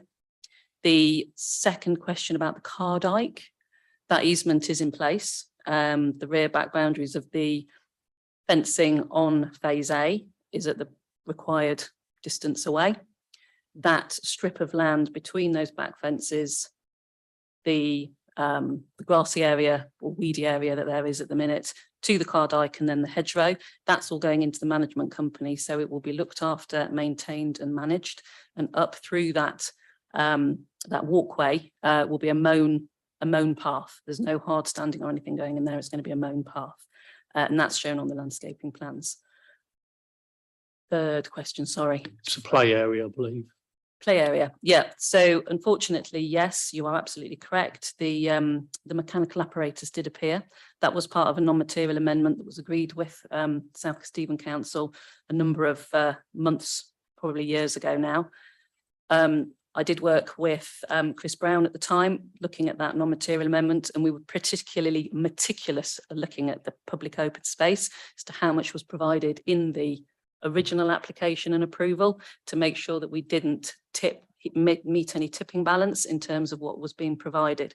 So it doesn't remove, in terms of overall area, a significant amount of POS that's usable. So we were very careful to make sure that we still reached the amount that was required by South Kesteven District Council. So it didn't tip over into, an under provision. Phil, do you have any information about the solar panels? Emma said you might be able to answer that one. Yeah, I mean, there's no change to the solar panel requirements through this application than there is in the current extant permission, but I can give some relevant background. Condition 20, as it now appears in the agenda, still requires for phases B and C, which are yet to come forward, details of any solar panels for that part of the development. What happened And again, these are details which have already been approved or changes which have already been made. And it's not something we can alter it today. My understanding is for phases A and D, which have already been built, initially details were submitted showing some solar panels on the roofs, and then that was subsequently changed to remove those solar panels. The developer at that time citing issues with to do with capacity, and that was accepted by officers by the council at that time. So the simple straight answer is phases A and D, which are largely complete, no solar panels, but there still is a condition which requires submission of details for phases B and C, which are yet to come forward. Thank you, Phil. Any other questions for the Councillor Baxter, please? Thank you. Just to follow up on that, this is a retrospective application, isn't it? The houses are already built, they're occupied, they've been sold. I don't know who I'm asking. So, well, phase A, so this is for phase A. Phase A is under construction at present, yeah. There are people living on phase A, aren't there?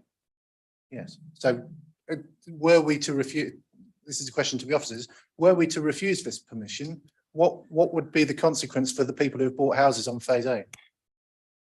So they still have planning permission because they have the original planning permission for phase A, where the developer or the owners of those units will come into difficulties if they've bought a property that's been built in accordance with the plans in front of you today, rather than in accordance with the previously approved plans, because that would mean that their units, their dwellings, were not in compliance with the approved planning permission.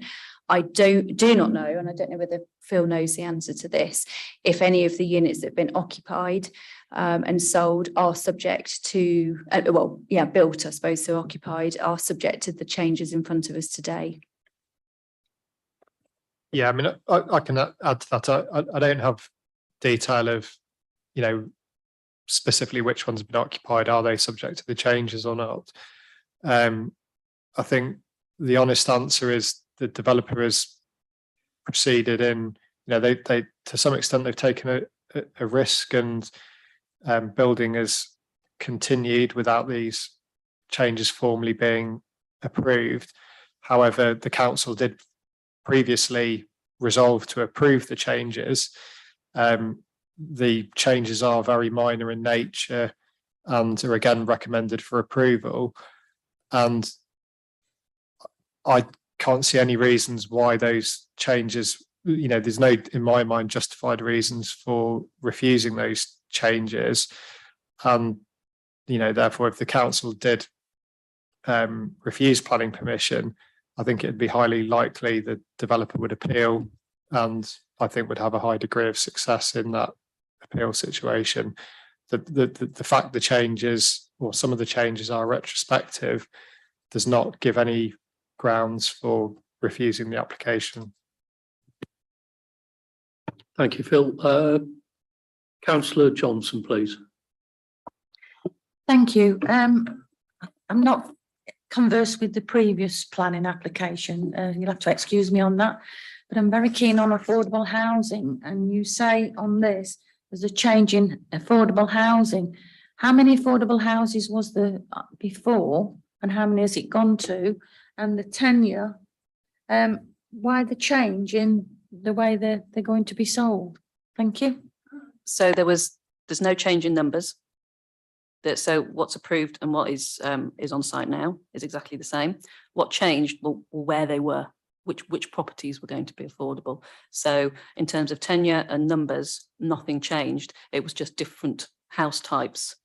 So what house type we'd put forward on the, say, 2016 approval. So it was called a 2308. What we wanted to change that house type, and we wanted to call it a 24228. So physically, in what the provision is, hasn't changed. It's just a different house type. I think Phil hopefully would concur with that. It was just a rearrangement of what was going to be provided. So what is being provided is exactly what was approved, but just in a different form. Yeah, just to add to that, the main report, section 8.2.1 and 8.2.2 summarises what those changes are, and it just confirms the overall number of affordable houses doesn't change, and it is just that reconfiguration of which plots were affordable and which plots were open market, and some tenures switched from one house type to another house type, but the overall effect is that there's no material change in the nature of the affordable housing. Thank you. Harish, please.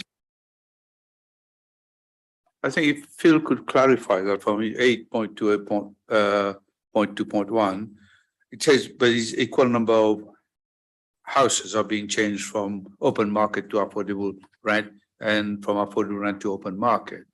Now, all this from plot 13 to 233, are they already built or are they already in occupations? So I believe one of the questions that probably one of the person that was objecting to this application did say that people are already living in these accommodations and are being changed from market to affordable. What is the issues I feel probably it's actually the price of these properties, what they are, and why is it be changed at such a late stage when people are already residing on it? And my other questions is, it just say on page 51, 22nd part of it, the development of those phases, I believe for those phases, I mean A, B, and C. Yeah, on that, must be carried out in accordance with the approved details. So there's no things for prevarication or changing here. It should be carried out as condition laid out. So that's why I believe people are rightly concerned about our lack of enforcement or supervisions of these. Yeah, Harish, we're here to talk about the application, not the. Phil, is there anything you can? Yeah, again, I don't have the detail of which plots are occupied in phase A, which is the second phase under construction, and which ones are still yet to be finished. Yeah, and I think just to reiterate what the chairman said, we accept a large part of this application is retrospective. Understand the disappointment from members in that sense, but it isn't a reason to refuse planning permission today. Councillor Stevens, please. Might not be a reason to not pass this, but when you put that in the context of the violations that have already happened previously, it all starts to become a bit of a shambles, doesn't it? To be perfectly honest, I mean, I don't wish to be critical here, but, we're being told that if we don't agree with this today, if we don't pass this, and there's every likelihood that the applicant will go to an inspector to appeal and that will be upheld. It just seems to me that there's a bit of an iniquity here if we've already got conditions that we've laid down on a previous application, which apparently, and it's hearsay, I haven't gone into it yet, have been flouted. And yet those people who are living in properties who have been assured that various conditions will be put in place haven't had that, but they have no recourse. We go back to the elephant in the room again, don't we? Where does it stop? Sorry, Kaz, I do take your point, but like I say, unfortunately it's not. Yeah, please, Emma. Okay, so it isn't appropriate to talk about the enforcement case today, but I am going to give you a little bit of context just so you can perhaps understand some of the issues. So one of the issues on phase D is that the roads have not been finished to the finished status. So they're there, obviously, and people can access them, but they're not finished, and they were required to be finished a lot sooner. However, the applicant stumbled into difficulties with counties and delay in terms of agreeing the details for the road adoption, and finishing it. So what we've done is we've agreed with the applicant or the developer that they do need to finish those roads, and they know that, and we have an agreed timetable so that those roads should be finished. I believe it was October, I think, isn't it? October. That's tied up in the conditions that we've drafted in front of us today on the permission, because it is a permission for the whole development. And if those roads are not finished in accordance with that timetable, then we have another breach that we will enforce. Planning enforcement is not a quick process.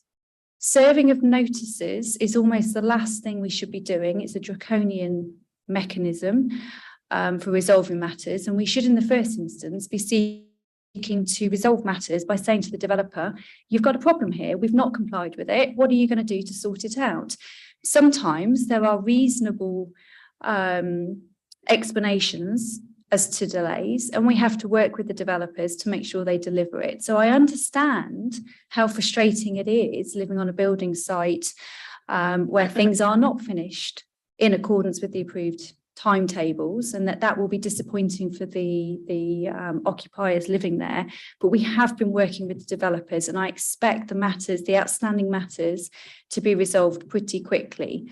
In terms of the affordable housing, because I know that there was an issue raised there, the last communication I had with the developer towards the end of August was they're not in breach with the affordable housing on phase A, and we will continue to monitor that to make sure that there are the trigger points, and I fully expect them to be hit, are met in terms of those affordable units being handed over to the registered provider by the relevant triggers in the Section 106.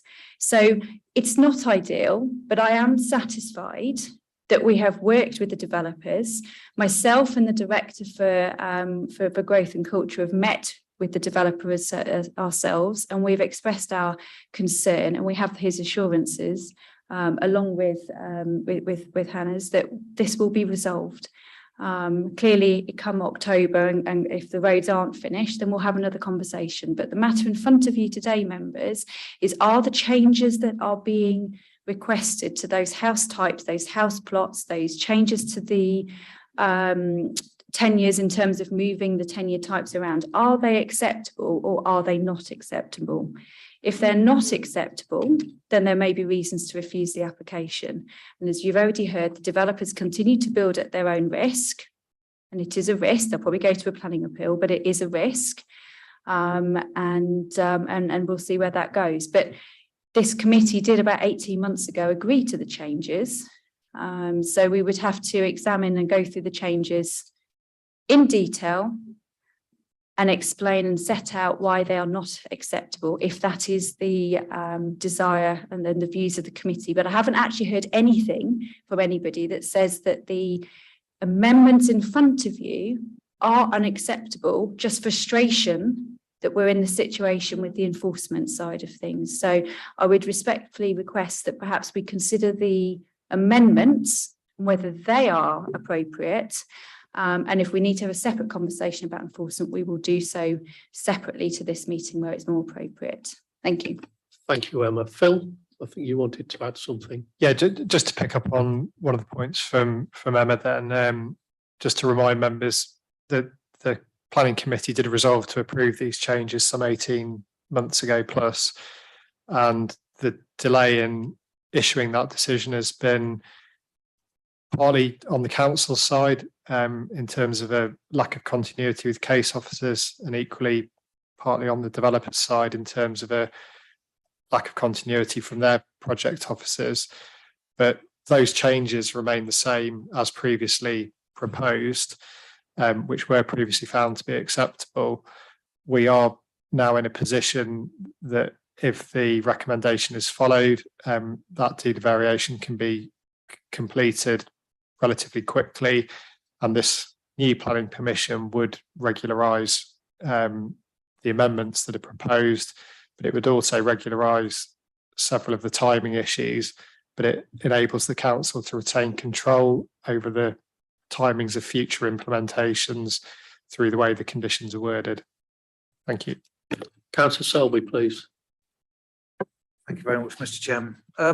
First of all, I'd like to say a sincere thank you to the gentleman that came forward to raise the concerns with regarding the misdemeanours that's been taking place. So thank you very much indeed.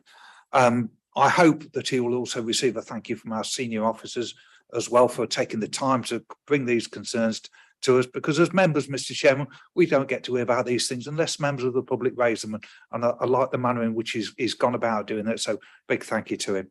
Mr. Chairman, I'm going to put some context in this as well. In my view, Mr. Chairman, selling houses before they've been given planning permission, in my view, Mr. Chairman. Yeah, Ian, it's taken nothing to do with the application. No, but is it's it? taken a simple proverbial as- pee, yeah. Mr. Chairman. It really is. It's taken this committee for granted, and it's riding roughshod over us. Sorry to have to say this, but it's a dire attitude from developers, Mr. Chairman. That's Yeah. all I have to say, Mr. Chairman. Thank you. Councillor Nick Robbins. Thank you, Chairman. Can I just push back on Mr. Jordan's comment about 18 months ago, we resolved to approve this application. On page 40, 1.4, it says, whilst it's relevant to know that members previously resolved to approve this application, members are not bound by those previous decisions. To the contrary, this is a decision which members must take afresh, irrespective of that previous resolution, based upon all the considerations set out below. So this is actually a new application. It doesn't matter about if we resolve to approve it or refuse it. This is brand new, and we're talking about the amendments. The second, which is one other question I'd like to say, is, are we treating this as a new application then? So, yeah, sorry. Yeah, but just come back. I mean, it's the same application, and I think you've read the words from the report which I wrote.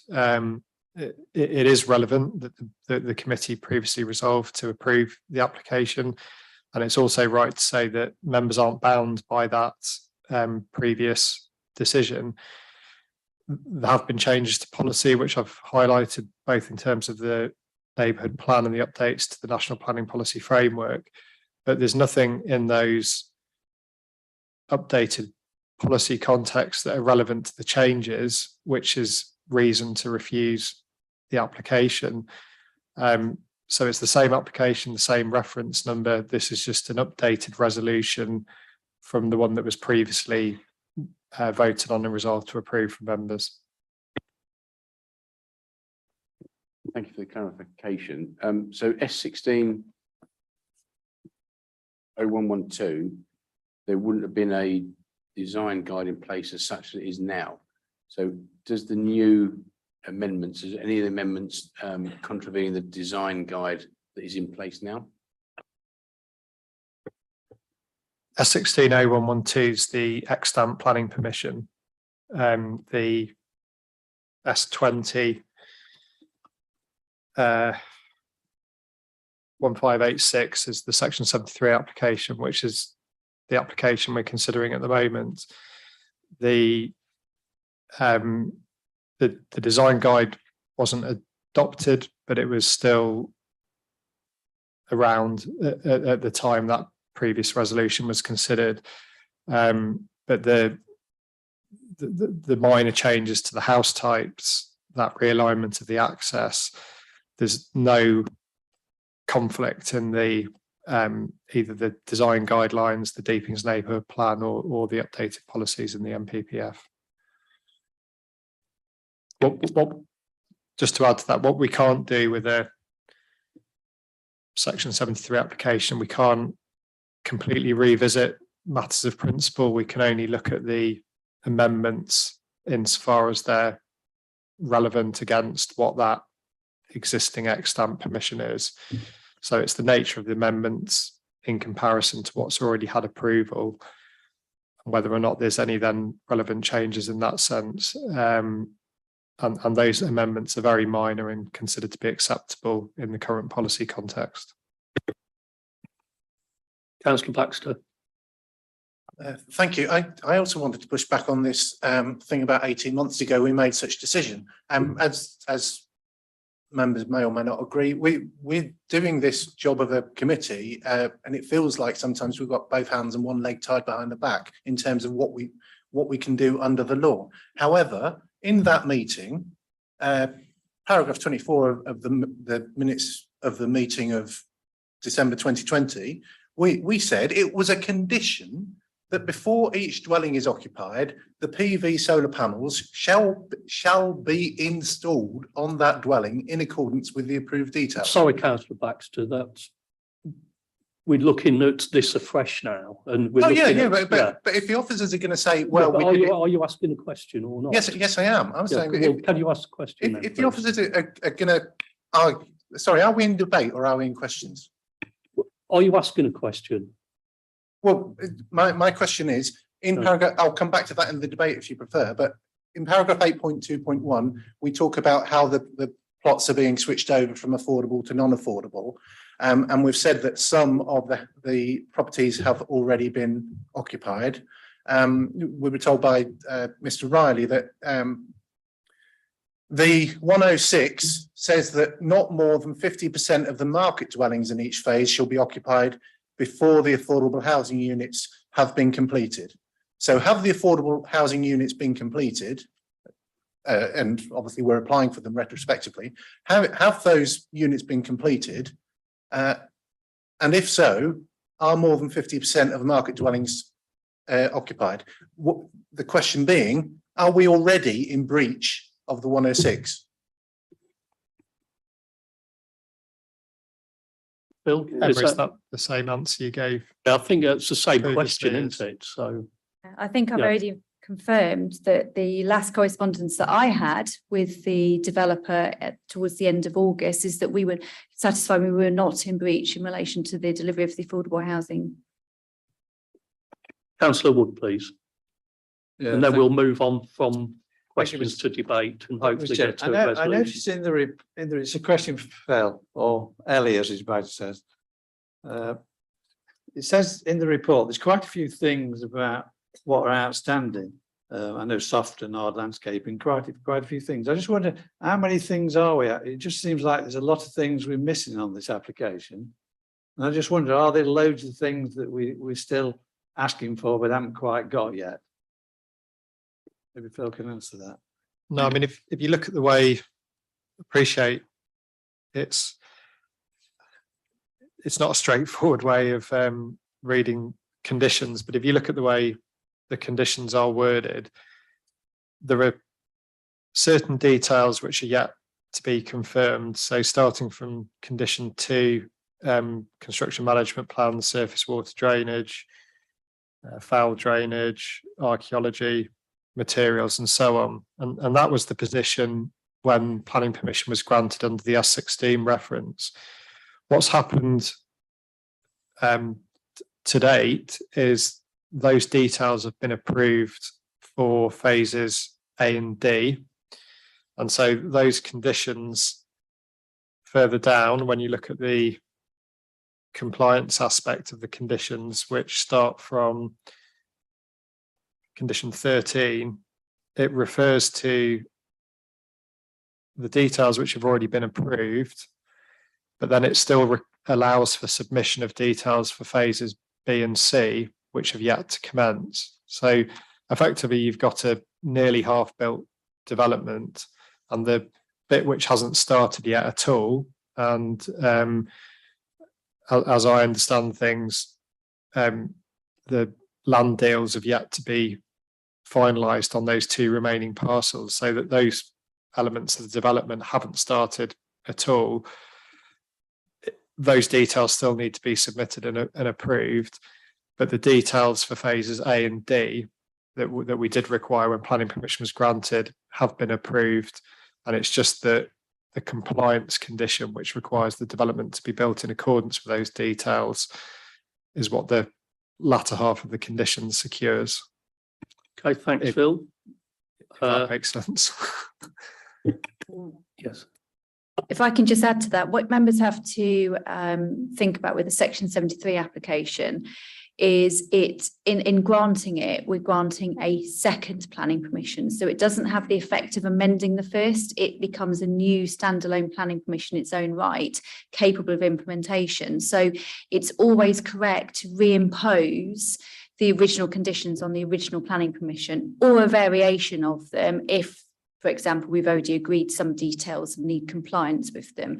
So that's why you'll be seeing a lot of conditions on there that still require details to be submitted. As Phil said, it's for the phases yet to be agreed. So although we're looking today at amendments on phase A, it is actually a planning permission, or will be a planning permission if we grant it, that covers the whole development. So phases A all the way through to D. So that's why we have those conditions on there. Hopefully that just clarifies that point.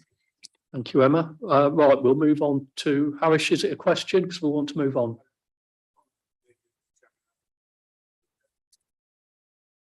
Okay. Okay. Do you want to speak then?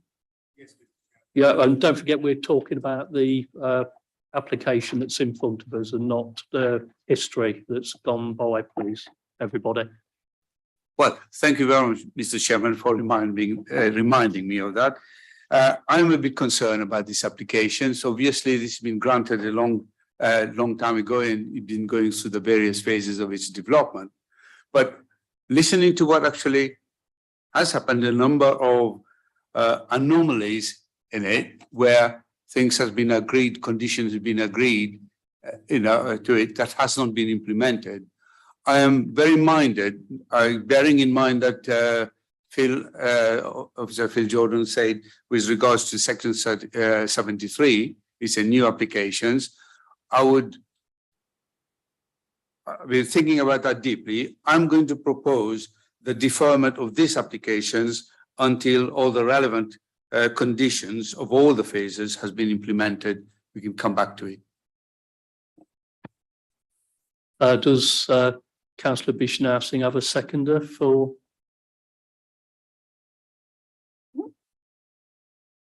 Yeah, I'll second that, Mr. Chairman. It's Councillor Robbins second that, so. Yep. Yep. I'm sorry, Emma, I need to get a little bit of clarification. So you said that you're recommending that we defer this until such a point that all of the conditions have been agreed across the entire development. Is that really what you meant? Sorry, I mean, all the condition that hasn't been adhered to so far, that's been in breach of our conditions, has to be rectified. And then then the subsequent development will continue on. Okay, I understand. I would have to warn members or advise members not to take that course of action. I don't think that's a very sensible course of action because it's not addressing the question that's in front of us, which is, are those amendments that are proposed acceptable? So, for example, plot 1, the driveway has been adjusted and extended up to a new footpath and the bin collection point has been moved, sorry. Plot 2, the plot location has been moved and re-angled and the garage moved an additional metre away from plot 3. These are the sorts of changes that we're talking about in terms of house types. That is not at all relevant to the fact that on phase D, there are some outstanding breaches of planning condition. Now, if members are minded to defer it, you would need to give a proper planning reason as to why you simply cannot make a decision in relation to these amendments that are in front of us, relating it back to the conditions that are outstanding on phase D. I would advise that the applicants may well appeal against non-determination for a lack of a decision. And I think that they probably would have a shot at unreasonable behaviour, if I'm perfectly honest, because the reason for deferral is unrelated to the question that's in front of us today, I'm afraid. Thank you. Councillor Selby. Thank you very much, Mr. Chairman. Mr. Chairman, I thought we was in debate earlier, and my comments I thought it was during debate. So, and if I was a little bit over the top with my comments for the questions, I do apologise. However, it's something, yeah, I think most of us here feel strongly about. But I accept what our director of planning has just told us with regarding the application here in front of us. You know, it is the A that we're looking at rather than the D, and the items related to D will be dealt with accordingly. So the council. So yeah, that's basically. I just wanted to say that. Thank you, Mr. Chairman. Councillor Johnson, please. Well, I'm going to propose we accept it because obviously listening to Emma, we really have to. But I would like to say and add to it that I propose that we accept it with the caveat that enforcement watches this thing very, very strongly and at all times, rather than leaving it and let them get on with it, that it monitors really, really well. That's Thank my you. proposal. Thank you. Thank you. I think Emma did describe earlier on the timetable that's been put in place. So as things stand, we have to take that on face value that will happen. So do you still want to vote on your proposal, Councillor Harris-Bisnowson? I think, Mr. Chairman, has been proposed and seconded. As we put it to a vote, if you get lost, it's lost. That's it, Mr. Chairman. Okay. Councillor Baxter? Well, I was going to say that the reason I want it deferred is not just for the reasons that Harris has put forward. It's because I don't have the confidence that this is deliberable. This is not. I mean, we're being told are there minor amendments. We're just moving where the bins put out in each week. We're moving the access. This developer, who does a lot of schemes across South Kesteven, I think is treating us with disdain. They have moved the access. They have built the access. We have changed the whole layout. They've swapped the properties about and all this without permission. And then we're supposed, I know the law says we have to, but we're supposed to tread carefully around them for fear of offending them or upsetting them by deferring for a few weeks while we make sure that they know what they're talking about. On top of that, we said back in December 2020, we put conditions in about the solar panels and we put conditions in about the play area. And I think before we go any further, I want to be confident, but not just the play area and the other thing the landscaping are sorted out, but also Market Deeping residents have suffered from this development, the tearing up of Towngate East for half its length. They've had the road closed for weeks on end. because the sewer arrangements, the foul sewage drainage arrangements weren't working. And if we couldn't, and I'd take advice on whether that situation has been properly resolved or whether we've still got tankers arriving by the week to take the muck away. But I'm not convinced, because of all factors, that the sewerage arrangements for phase A, if that's what we're talking about, I want to be absolutely clear that the sewerage from phase A is gonna be cleared out of Market Deeping, because based on the previous performance, it doesn't seem likely. That's why I want it deferred, because I don't trust. Well, based on the experience, I find it difficult to believe that this developer is going to behave itself. How can you relate that though to the proposition that's in front of you? You'd have to relate. You'd have to word the deferment as to justify. I think Emma's already said that you'd have to relate that to justify deferring what's in front of us. Furthermore, Chair, when you go on to conditions 18 and 19, they start relating to the rest of the site. Sorry, not 18 and 19. Somewhere in here we're talking. Oh yeah, the condition 20, and I'm sure other conditions relate to the phases B and D, and I've got no confidence that any of this is ever going to happen. Well, yeah. Yep. Okay, so I think sorry, can't speak now. Councillor Baxter, I think what you're proposing is a different deferment to the one that was put forward by Councillor Bishnell-Singh. So that would be a third potential motion for various reasons that you have given. And yes, some of those are planning matters that the committee may wish to consider. So, for example, the access, road is in a slightly different configuration or layout to the previously approved plan. So it is perfectly reasonable for the planning committee to consider whether that is acceptable in planning terms. What I would advise you, however, is that the county council highways have looked at it and raised no objection. So if you wanted to refuse it because you felt it'd be unacceptable, you could, but I'd have to challenge you and ask what your evidence and what your reason is, and I'd want to hear that. If you wanted to defer it for further information, then again, that might be reasonable, but what is the additional information? So when we defer applications, we have to give a good reason and we have to give the reason for the deferment. So but it might be, I want additional information on X, or I need amendments to plan for house type Y or whatever it is. But we need to very clearly articulate to the developer and the planning officers what that amendment or what that additional information is, so that we can get that change, get that additional information and bring it back to the planning committee so that you can then make a decision on as to whether that has satisfied your concern. So yes, you could defer it for the reasons that you said, but I would still be looking for more information to understand what the particular issue is, especially given that, for example, with the highways, that the county has said that there are no highways issues. In relation to the foul, I know that there have been some issues and we have corresponded in the past. I understand they're to be related to Anglian water issues and that they need to resolve those.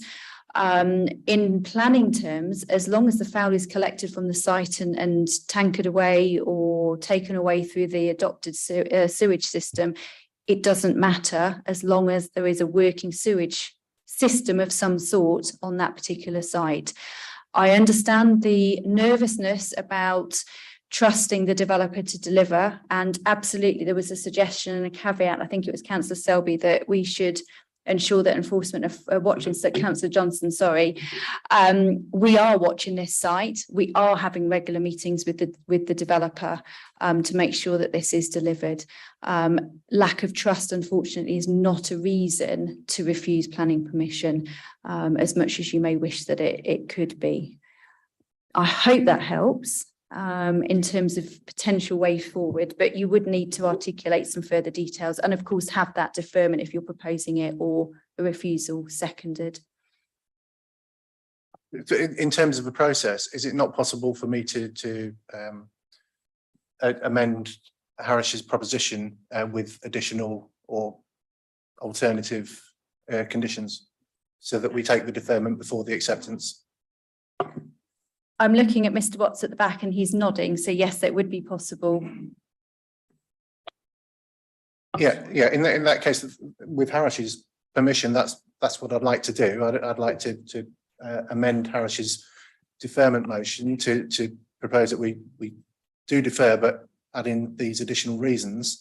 And I'm sorry, I haven't got a planning degree, so I might not get the right words, but the deferral, apart from the reasons that Harris has mentioned, it might be based on clarification of the handover of the affordable plots compared to the market plots sold, because I'm still not convinced that that question has been properly answered, whether or not it's right to swap those plots over. But my bigger concern is not so much with part A, which is for 13 and 11, conditions 11 and 13 that Phil Jordan put on the screen, but with the other bits about phases B and D, because if I'm a young family looking for a new house in Market Deeping and I see the lovely great big billboard saying how wonderful phase B and D are going to be, and then I realise that actually we're not clear from Anglian Water what the sewerage arrangements are going to be, and we're not clear that there's I go and look at the play equipment and discover that it's entirely different from what was put in the official planning application, and my young children are evangelistic eco warriors, and we discover that there isn't actually a plan or capacity for solar. It's that kind of detail about the future implementation of paragraphs, plots, sites, areas B and D that I want clarity on. Can I just try and move things forward slightly? Can I just take advice from Graham? Councillor Baxter's made a change to Councillor Bisnausing's amendment, but the last amendment that we took, which was to accept the recommendation was from Councillor Gloria Johnson and Councillor Ian Selby. So we'd take that vote first and then go back to the first amendment. Correct me if I'm wrong, Chairman, but I understand that the first motion that's proposed and seconded was the deferment. So it's that you would need to take first. So at the moment, you've had a motion to defer proposed and seconded with a range of reasons for that deferment. Councillor Baxter is proposing additions to the reasons behind the deferment. So there are two ways you can kind of amend that proposed deferment. Either Councillor Bisnalsing and the seconder of the deferment agree to the additional conditions that, reasons that Councillor Baxter is proposing, or we undertake a vote subject to it being seconded on the additional reasons that Councillor Baxter is proposing. I hope that makes sense. I don't need that in writing. I just think obviously members need to be very clear what they're voting on. So we'll need to very carefully make sure that that is clarified before any vote. If I can just come back and clarify a couple of things with you, Councillor Baxter. I think you might have meant, and I get muddled with the phasing, B and C, which are the two phases not yet built. Yeah. The difficulty with wanting to know details for those phases is we don't yet have the details in because we haven't yet got to a point where we can have the conditions. So that may mean we end up with this application just sitting in limbo for a long time until such a point that there's a developer ready to submit the details because they want to build out phases B and C. I don't have a problem with it sitting in limbo for a while because the developer, if they know that they have to bring forward the information that we're asking them for, and they know that they've either sold the house or they're going to sell it, they're going to get a wriggle on, aren't they? Because there's a lot more at stake for them now than there usually is when it's a speculative application. If I may, it's entirely unreasonable of this council to do that because the developer does not have control over phases B and C, so they may not be the end developer. So we cannot reasonably ask or delay the decision on a planning application because we're waiting for details on a different phase of that scheme that the applicant has no control over. No, in the conditions that are in the paperwork for this meeting, we're talking about conditions on B and C. Condition 20, for example. The recommendations for A though, not D and C. So if I just read for clarity, the condition 20 says before the completion of the first dwelling within phases B and C, details of the size, appearance and location of all roof mounted photovoltaic solar panels within that phase shall be submitted to and approved in writing by the local planning authority. And the development of these phases must be carried out in accordance with the approved details. The original planning condition on the very original 2016 planning permission would have said something along the lines of before commencement of any development, you must provide the details of all the photovoltaics for each of the phases. Obviously, we've done phase D. Phase A, we've previously agreed isn't going to have any solar panels either. So that just leaves phase B and C outstanding because we've not yet got to a point where there is a developer in place ready to build. So it would be unreasonable to say to this developer, I'm sorry, we are not determining your application. We're holding it in abeyance until such a point that there is a developer, which may or may not be yourselves, in place that can answer that question in relation to phases B and C. That is plainly unreasonable, I'm afraid. Hold on, Councillor Bisnalsing. Thank you, Mr. Chairman. I will confirm that I consulted with my seconder that will accept the amendments from Councillor Baxter. Councillor Selby. Thank you very much, Mr. Chair. Just to say before we go to the vote, whilst I agree with the moral argument that they're coming forward, I feel that it goes against the advice that's coming from the officers. So I will also ask that my vote is recorded as I give it, please, Mr. Chairman. Yep. And then Councillor Mills, please. I totally understand the frustration with this. However, it is to try and resolve a difficult situation. I am rather concerned that if we defer it, it's the residents already living there that probably will suffer the worst because they won't get the resolutions that these new conditions are trying to do. Having said that, I don't know if there's any penalties to apply to a developer who puts themselves in this position and does in this position. I think there should be some sort of punishment for this shoddy and piecemeal approach. However, we've got to be practical, haven't we? If we defer this and the current residents suffer because the roads and everything, nothing gets sorted out forever, that's not going to help those residents, is it? So we're being told that these conditions will rectify the problems that they've had. So I totally get the frustration, really, really understand it. It's piecemeal, it's disgraceful, really, isn't it? So that's what I'd like to say. I think we've been lax on enforcement for whatever reasons, but we have to move on, don't we? And we are now saying we will be on it. We will get the enforcement officers onto that straight away. I'm sure everybody will be reporting it. So that's my concern about deferring this particular recommendation. And at the same time, is there a penalty? What confidence can we have in this developer? I'm not sure. Do they still exist, Larkfleet? Sorry, yeah. Yeah, so Larkfleet is now Allison Homes. It I believe was two companies, and they've come together and they're now trading as Allison Homes. There are mechanisms just to reassure you that the timetable that we've put into the condition over things like the delivery of the road is agreed through the enforcement file, and we're mirroring that in the conditions because that is the right thing to do.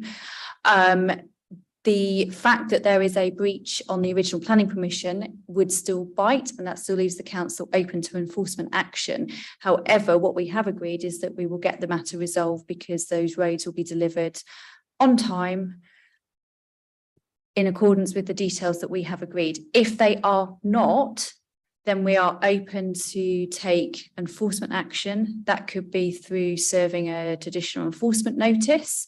In terms of the 106, the route would be an injunction if we were satisfied that there was a breach that we needed to take an action against. Of course, we do obviously in decision making for any enforcement action have to consider whether it's in the public interest and whether the details that or the matters that are in breach are actually unacceptable. So it's not actually a given that in any enforcement case that we will always take action. However, we do need those roads to be delivered. We are working with the developer. I have met the chief executive of or the director of Allison Homes, and I have his assurance that those roads will be delivered. And if they are not, then he will communicate that with us before it happens so that we can discuss what actions we're going to take. And I'm fully prepared to serve enforcement notices if appropriate at that time. But at the moment, we have an agreed timetable for delivery, and I'm happy to work with the applicant and the developer to make sure that that is delivered, because at the end of the day, that's what we want to resolve. And serving an enforcement notice will not necessarily be any quicker. It will not achieve the delivery of those roads any sooner than the applicant working to the timetable that they have agreed with us. Thank you, Emma, for that. I mean, I think our priority probably should be to get this sorted out as quickly as possible. I still come back to the point, is there a penalty or a punishment for this sort of behaviour from a developer? We seem to be, the perception is we seem to be letting off the hook by doing this. And whilst if we go ahead with this recommendation, how do we put them on the on the hot plate, should we say, to not do it again, or an example to other developers not to behave in this way? Okay, thank you, Penny. Right, we'll go to the vote, I think. Thanks very much. I just wanted to and it is irrelevant, but you mentioned the roads. I also wanted to mention the play park. I don't know why the play park hasn't been finished, but I wanted to say it in this forum. The play park, somebody could have bought a house in 2020 with a 4 or 5 year old, because they had access to a play park. It's not, we're nearly in 2023. The child's growing up. It never played in that play park. But what was the excuse for that? I do understand that roads, there's things going on, and with roads it might not be, but why with play park? It's, and sometimes, I've sat here and I think I might have said it before, but I accept that we can't very easily put through a motion now that is going to fly in the face of what is defensible. But what has gone on is indefensible, in my view. It's shockingly bad behaviour. This does feel like the Mad Hatter's Tea Party. I've said that before, and I'll probably say it again. I agree. I'm not going to vote for the motion, the amendment. On the other hand, I'm not going to vote for the substantive motion either, because I don't want to be part of this. Thank you. Okay, right, we're going to the vote. We're voting on councillor. So I think it might just be prudent if we just clarify the vote verbally. Either you can do that, I can do that, just to make sure members know what they're voting for, if that's okay. Okay, so the vote, the deferment, and please do correct me if I've got this wrong, but the deferment would be until the relevant outstanding conditions on phase D have been complied with, and to seek clarification over the position in terms of the affordable housing and whether there's any breach in terms of the section 106, and also in relation to understanding all outstanding matters in relation to conditions for phases B and C. Now that last point, obviously you've had my advice on, but that's still part of your motion. Is that correct?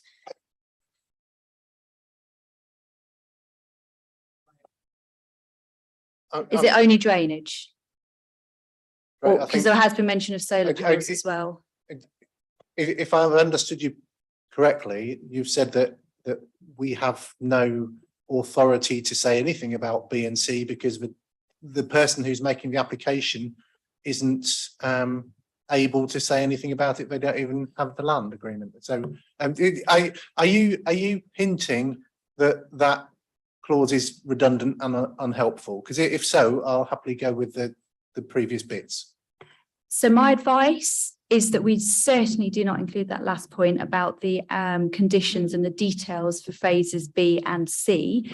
However, as a planning committee, if you resolve to, if that is your motion and that's been seconded, then that would be what we need to take the vote on. But that's my advice, is that you drop that last point. Okay, if Harris's agreement, I'd drop that last point. So for clarity then, it is until the outstanding conditions on phase D have been resolved, and for clarification over the position in terms of the affordable housing provision across the site thus far. And the sewage. Can we just be clear though also that this might hold up what the original motion is supposed to achieve, and that's finishing off the roads and stuff like that. So basically, if we do vote for this, we are probably voting to hold up work that needs doing to finish off. I think, to be fair, I don't think we can say that with any certainty. I don't think that would necessarily delay it. It might, but I don't think we could say that with any certainty. Well, okay, we're going to the vote then. All those in favour of Councillor Bishnowson's motion to defer, raise your hands.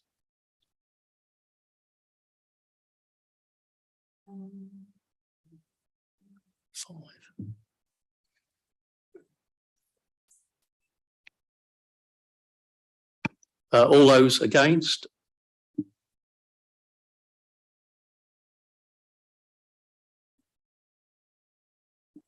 The application has Abstentions. been, oh, Yeah, abstentions.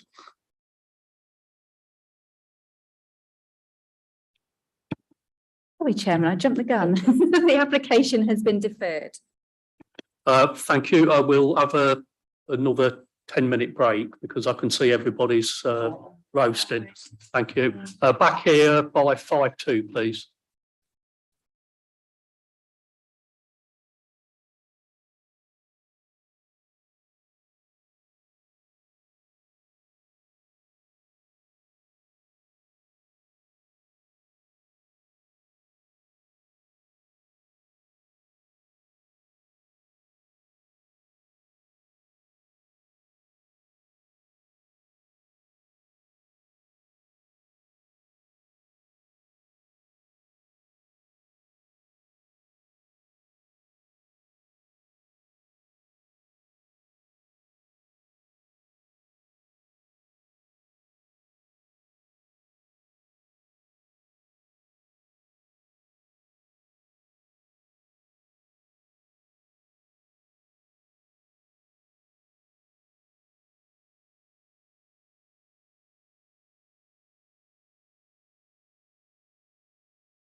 Okay, everybody, agenda item 6, S220133, and I'll hand over to Ellie, who's doing the presentation, please.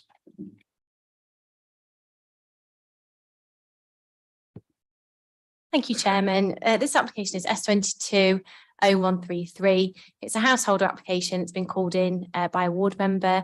It's for proposed alterations and extensions to buy a cottage on Village Street in Osby. And my name's Ellie Siller. I'm one of the principal planning officers.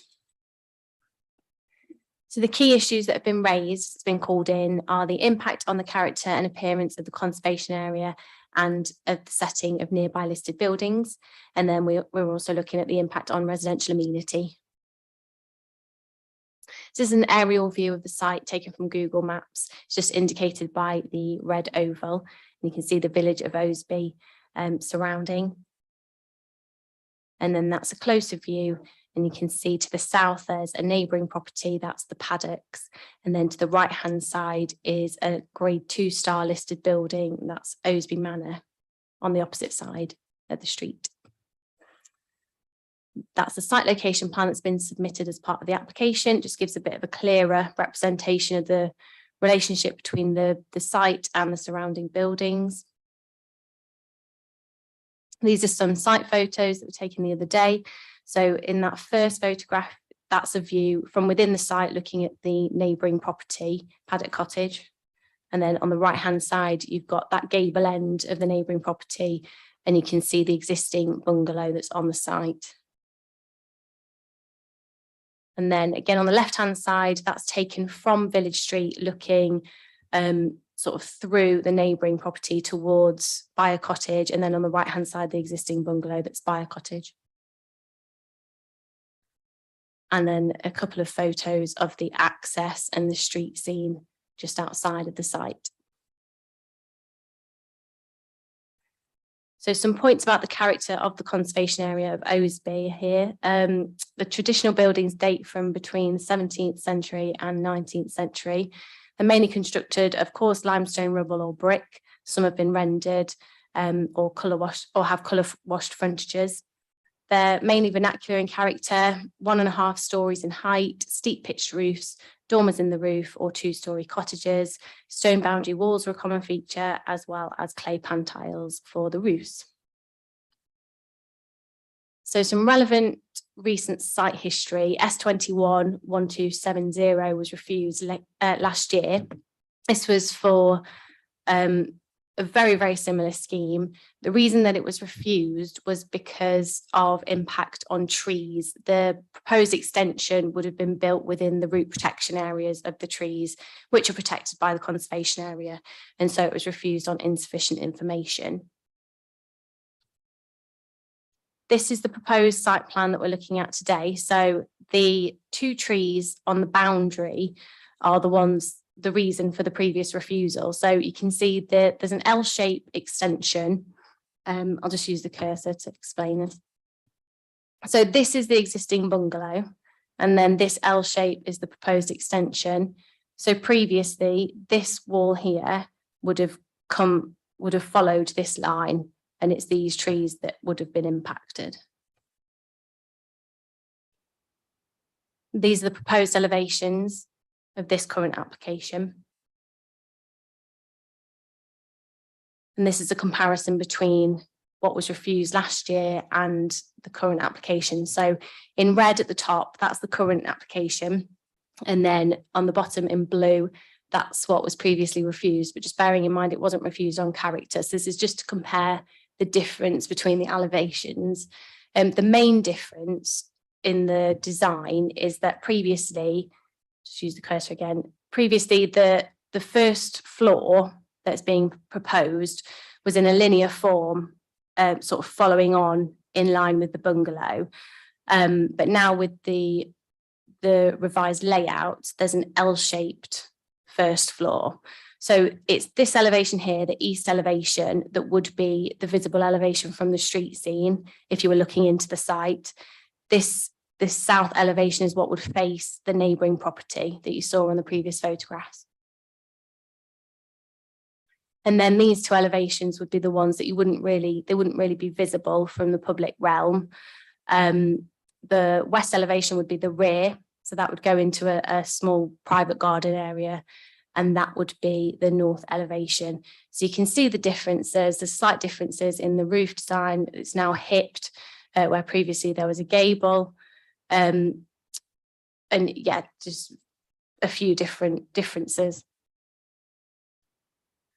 So in evaluation, there's no objections that have been submitted from the Conservation Officer. The previous application was refused due to insufficient information regarding trees, not the design or scale. The design has been revised from the previous application to move the built form away from the root protection area. The design is considered to be in keeping with the local vernacular in terms of scale, features and materials. This has been revised as well throughout this application to include timber windows, natural stone, natural clay pan tiles, and also aluminium rainwater goods, as previously it was UPVC windows and rainwater goods proposed. It would be set back from the public highway, so it wouldn't be overly prominent, and the separation distances and window positions are considered acceptable. There would be no adverse impact on residential amenity for neighbouring occupants. So the officer assessment is that the proposal would not result in harm to the character and appearance of the conservation area or the setting of any listed buildings. It's in accordance with the local plan policies DE1, EN6 and parts 12 and 16 of the NPPF. So the recommendation is to authorise the Assistant Director of Planning to approve the application subject to the conditions that are within the report. Thank you, Chairman. Thank you, Ellie. We'll move on to the speakers. Firstly, Sarah to my left here is going to read out the Ward Councillor's submission. Councillor Sarah Trotter. Thank you, Chairman. Osby is a hamlet lying 7 miles to the northeast of Grantham. Within neighbouring proximity to this application lies Grade 2 listed properties with only a narrow road separating Osby Manor House, dated from the 17th century, together with the village public house, the Houblin Arms, across the street, which was built in 1810. Furthermore, there is Folly Cottage and Osby Mill located within the village. There have been extensive discussions between SKDC Planning Department, Haydor with Asby and Osby Parish Council, myself as Ward Councillor and neighbouring residents in relation to this application, but we have been unable to come to an agreement with further revisions through delegated powers. It is felt that the proposal does not satisfy the criteria in policy DE1, promoting good quality design of the South Kesteven District Council, and does not make a positive contribution to the local distinctiveness, vernacular and character of the area, or reinforce local identity, and would have an adverse impact on the street scene of Osby and not be in keeping with the surrounding area. The historic environment, EN6 of the local plan, this development is likely to cause harm to the significance of a heritage asset or its setting. This should only be granted permission where the public benefits of the proposal outweigh the potential harm. Under the National Planning Policy Framework, Section 12 and 16, the development should be a creation of high quality, beautiful and substantial building, and fundamentally is what the planning and development process should achieve. I particularly note within Section 12 that the development should be sympathetic to local character and history, including the surrounding built environment and landscape setting. In Section 16 of the NPPF, it also specifies, when considering the designation of the conservation area of which this application is situated, local planning authorities should ensure that an area justifies such status because of its special or historic interest, and that the concept of conservation is not devalued through the designation of areas that lack special interest. Due to the strength of feeling within the interested parties objecting to this application, the parish council concerns, heritage of this village and its existing buildings, I welcome the views of members of the planning committee following a site visit, presentation by the planning officer and your discussions.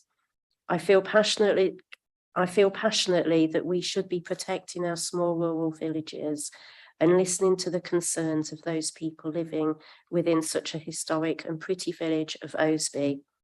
I accept it is a plot suitable for development, but in its current form, I do not feel it meets the requirements of national and local planning. Thank you, Chairman. Thank you, Sarah. I'd now ask Mr. Nicholas Turner, please, from the Parish Council.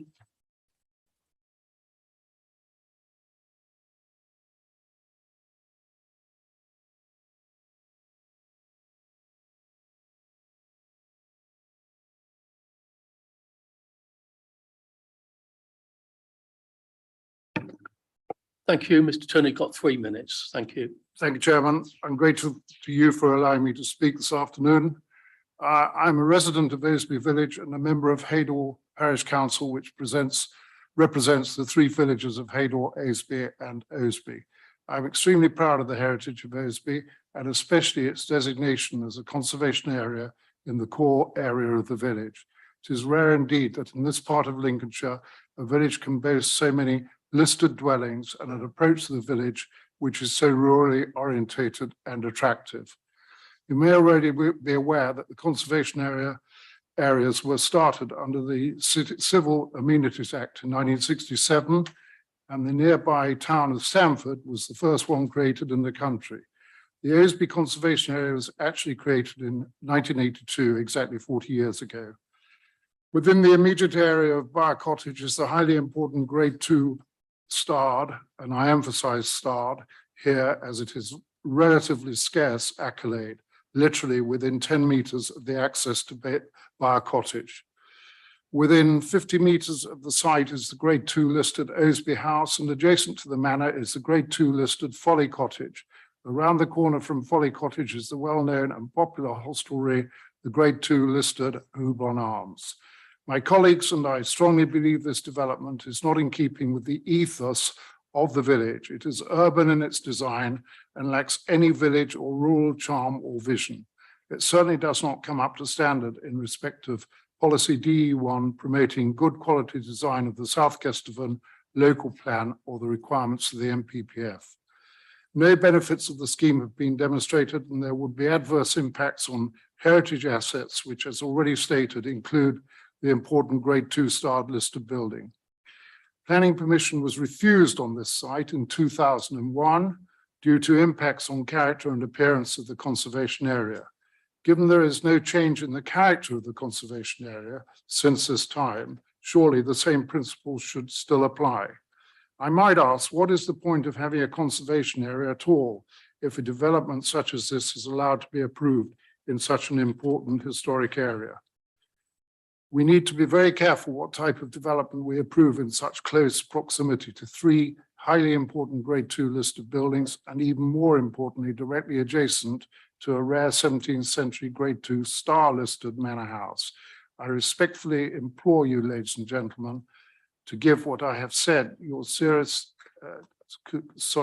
consideration when 30 seconds. When making your decision to allow this unwanted and unwarranted development to take place. Chairman, thank you for giving me the opportunity to speak to you today. Thank you, Mr. Turner. Thank you for your patience waiting to speak as well. Could you answer a question, please? I'm not a technician, but I'll try. Councillor Baxter, please. Thank you, through you, Chair. It's not a technical question. It's I assume you're speaking on behalf of the Parish Council. Is the council's objection to development on the site, or is it to this particular development on the site? Is it about the aesthetics of this development, or is it about the concept of development in the first place? No, it's the aesthetic. It's the aesthetics, and as was mentioned from Sarah Trotter's talk earlier by the lady up there, that she nor us are against development per se.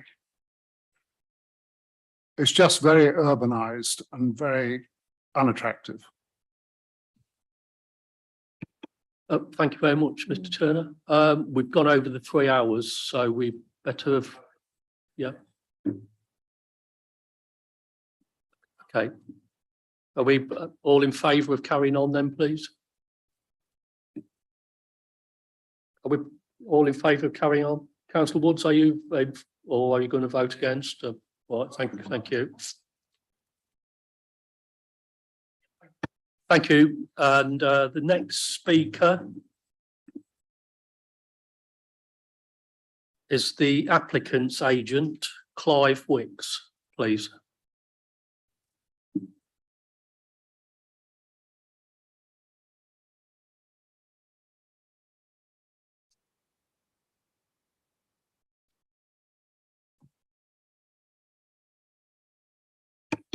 Thank you, Mr. Wicks. You've got 3 minutes. Thank you, Chairman. Members, and can I thank you for allowing me to speak this afternoon? The application is before you because an objector says that our proposal does not make a positive contribution to the village, does not reinforce local identity, and will have an adverse impact on the street scene by being out of character with the area. Very originally, my practice altered a mediocre garage into a small bungalow for the widowed owner. We now seek to create a characterful alterations which echo the historical character of Osby for a young couple who've been brought up in Osby and want to return to the village by creating their forever home. We have, Chairman, consulted with your officers throughout the redesign process and have satisfied all of the issues that were raised by Claire Pendle, planning lady, on behalf of a local resident. We engaged Nick Harding, who's a former head of planning at Boston and Peterborough, to finalise the heritage statement to ensure that all parties would be happy with the finished product. Osby is a lovely village, and my team and your officers, Chairman, all want to keep it that way. The structure has been moved away from the boundary to resolve the tree issues. We reduced roof and eaves heights, reorientated the garage doors, and simplified the elevation to Village Street. The walls, stone sills and lintels will be in local Ancaster stone with brick corbelled detailing at the eaves, timber windows and cast black aluminium gutters and downpipes. The varied elevations and differing profiles will, in my opinion, and that, it seems, of your officers, add to the character of the design and help it blend seamlessly into the village fabric. The L-shaped footprint reflects the right-angled road at the side entrance and will help lead you round Village Street to the village centre. We have resolved the reasons for refusal of the previous application, and my client and myself can only thank your officers and conservation officer for their part in what has been a team effort to produce a house that I believe will enhance Osby and at the same time bring a young couple back into the village rather than another retired couple of my age, Chairman. I hope, therefore, that the members will agree with me and your officers at the same time, Chairman, and should anyone have any questions, I'll do my very best to answer them. Thank you. Thank you, Mr. Wicks. Judy, I think you've got a question, please. Yes, I just wonder if you could clarify. You mentioned you're having timber windows, and some of the objections are that you're using UPVC windows, and also UPVC rainwater goods, and you've got a roller shutter garage door. Are any of those things right? Right. Well, the first thing on the UPVC windows, we did the bungalow design. Unfortunately, we were not appointed to run the job on site, and I can only think that the builder recommended to the lady that owned it, you want UPVC windows because you don't have to decorate them, and that's how I think it became that. So that's what was in the bungalow at the first place. So we're going to take and replace those with new timber windows on the bungalow section as well as the rest of the house. The same thing I think happened on the gutters, because we do not specify plastic gutters in a conservation area. I mean, anyone that does planning knows that. So that's what happened there. So we're changing that and putting that all right on this one as well. And what was the third point? The garage door. Yeah. Oh, the garage doors. Yes, the garage doors. I think that came from probably from the client at the time. And then we debated this with the planning officers, and not only separated them down, because I think initially there was a double garage, double door, which really is oppressive. And we changed the doors into timber with glass, so the traditional doors, and they're on the side of the building, so you really can't see them. Thank you very much. Thank you. Any other questions for the applicant's agents? Penny, please. Can you please explain to me by what you understand to be a 1.5 story property? Yes, we could debate this all afternoon, I think. What's 1.5 story? If you look at one of our drawings, we've got dormer windows in that can be termed 1.5 story. And what we did in the changes, we changed the eaves to bring it underneath the sills of those windows. So we then ended up with a sharper roof, which was much better. I can't remember whether it was our idea or the planners. I honestly can't remember that, but someone makes and we make the best of it. And so it is 1.5 story, but effectively what we've nearly got is rooms within the roof, and we've kept the profile quite low. We have. What height is the ridge height on this development?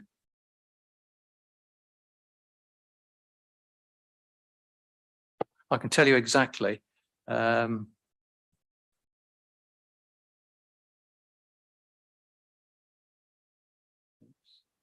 It's about 6.75 meters. Now, normally a 2-story height to above windows is about 7.5 meters. I hope that helps. Would you describe this as 1 3/4, perhaps?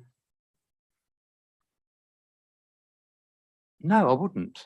Because I wouldn't, because we go to the sill, the underside of the windows. And the underside of a window is, say, that in the room. So that's the height that it goes to. I'd say it's you might Sorry for being a bit non-technical about this. No, that's okay. Carry on. I live in a 1.5 story property. My eaves start just above the top of the downstairs windows. You actually have a length of wall before your eaves start, and then you go up from there. Does have the impact of heightening the ridge height. Agreed? But it also lowers the stone height, and I think that makes it far more attractive. We can only differ if those are your thoughts, but that's what we've lowered the level of the eaves, and that I think made a considerable difference. And I think it enhanced it. And can you put your interpretation onto a statement in the report that the proposal would be in keeping with the host dwelling? Sorry, can you say it again? There's a statement in the report that says the proposal would be in keeping with the host dwelling, which is the little bungalow.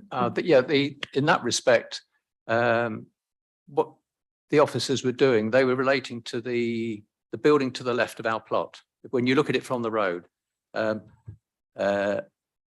it does, the design does relate very closely to that, and that is 1.5 story, 1.25 story, whatever you want to make of it. So it relates to that very well. And when you're down the road coming up towards it, there's only really about 600 mil of wall that you can see, because it's hidden by the building next door. So it's minimal impact on the street scene. I've lost my thread just a moment. I understood a host dwelling to be the original dwelling upon which these extensions are being added. The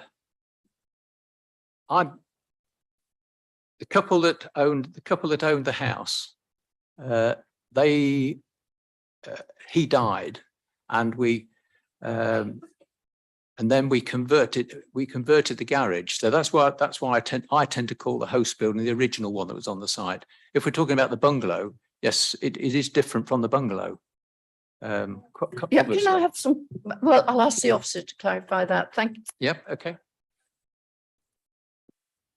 Would it be fair to say that the east elevation is the street frontage elevation, not the side where the garage is? Yes. Thank you. I think that's all for now. Thank you very much. Thank you. Anybody else, any questions to the applicants? Arish, please. Just a quick question, Mr. Chairman, through you. Have you implemented any climate change measures like grey water recycling or air source heat pumps, things like that? At the moment, the bungalow has got a gas boiler. Sorry, an oil-fired boiler it is. There's no gas in the village. It's got an oil-fired boiler. And the aim was to reuse it. But also we were looking to put underground water storage, to put all the water that comes off into a tank on the garden. So that can be used for, for summers like this. That's really all I can say on that. Thank you very much. Anybody else, any questions? No? Thank you, Mr. Wicks. Questions to the officer, please? Okay, Councillor Mills. Thank you. Ellie, could you clarify what is meant by the host dwelling? Yes, so in relation to it being in keeping with the character, the officer comment is about the materials and the roof style. There's a hipped roof and they've incorporated hip roofs. They've got the natural stone and the clay pan tiles that matches what's there now. So that's what that related to. So are you saying the original bungalow has a big hipped roof? No, I'm saying there is a hipped roof on it. As part of the roof is hipped. So the bungalow is the host dwelling and this proposal are extensions to it, is that correct? That's correct. It's a householder application, yes, for extensions. Okay. Chair, sorry, Chair, would you mind putting the picture, the picture up so we can see what we're talking about?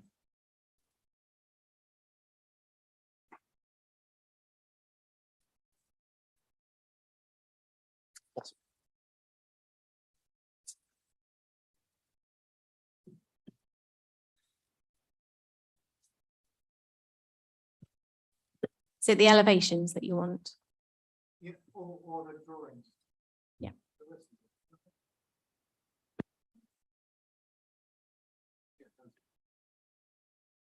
On page 67. On page 67.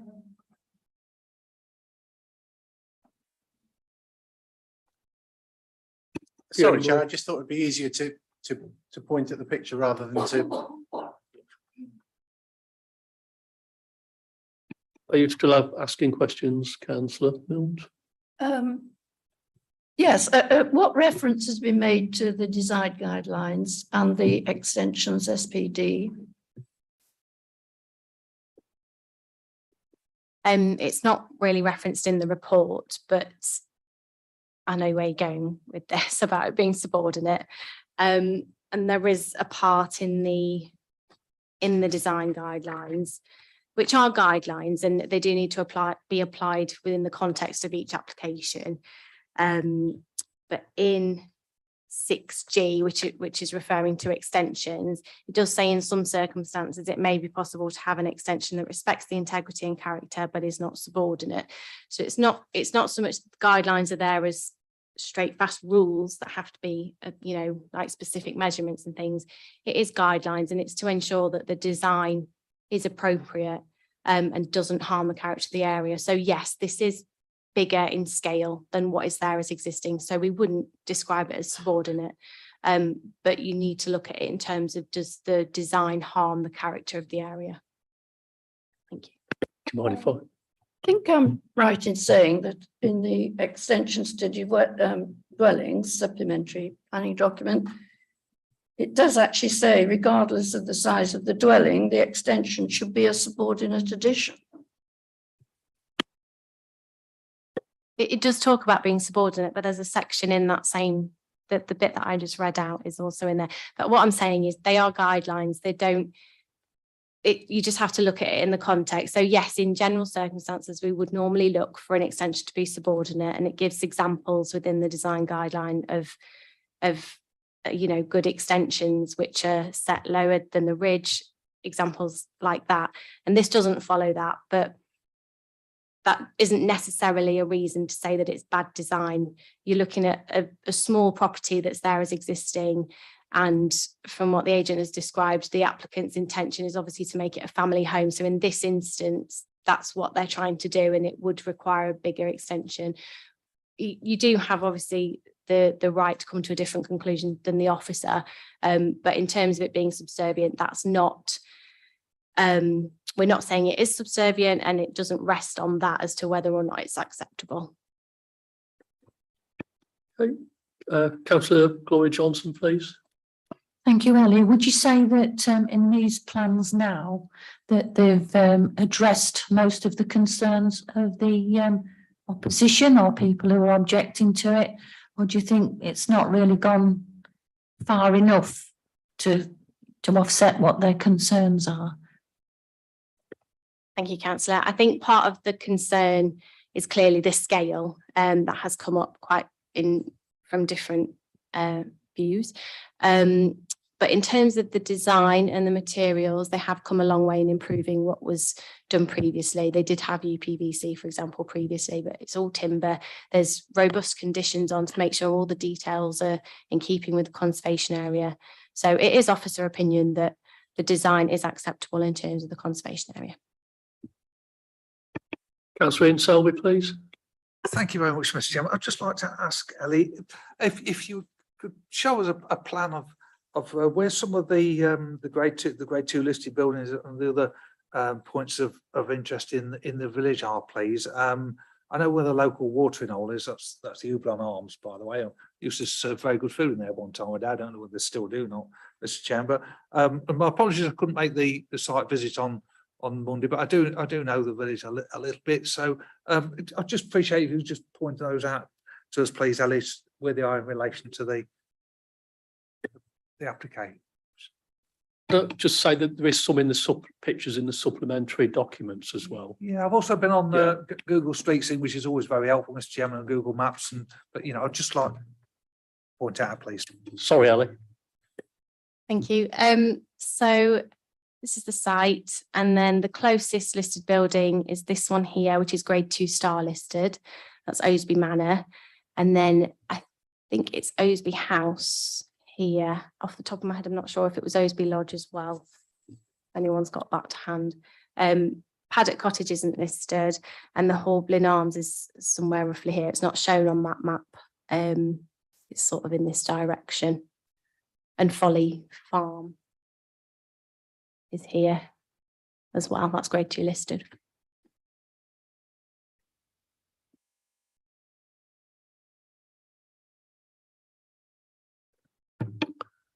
Have you got anything to add to that, Councillor Selby? Or no, thank you. Not at the moment. Thank you, Mr. Chairman. any other questions for Ellie, please? No? Penny? Ellie, would it be fair to say that the conservation area in that particular little core with the grade 2 star listed building really hasn't changed since it was designated? There's no new builds, is there, or changes? To my knowledge, that's correct, aside from by a cottage. But I'm not aware of lots of other changes. There aren't new builds. Paddock Cottage has had extensions, but they've been done very sympathetically. No other questions for Ellie? If so, we'll move to the debate.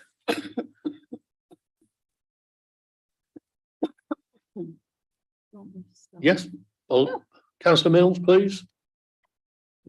I'll make a start.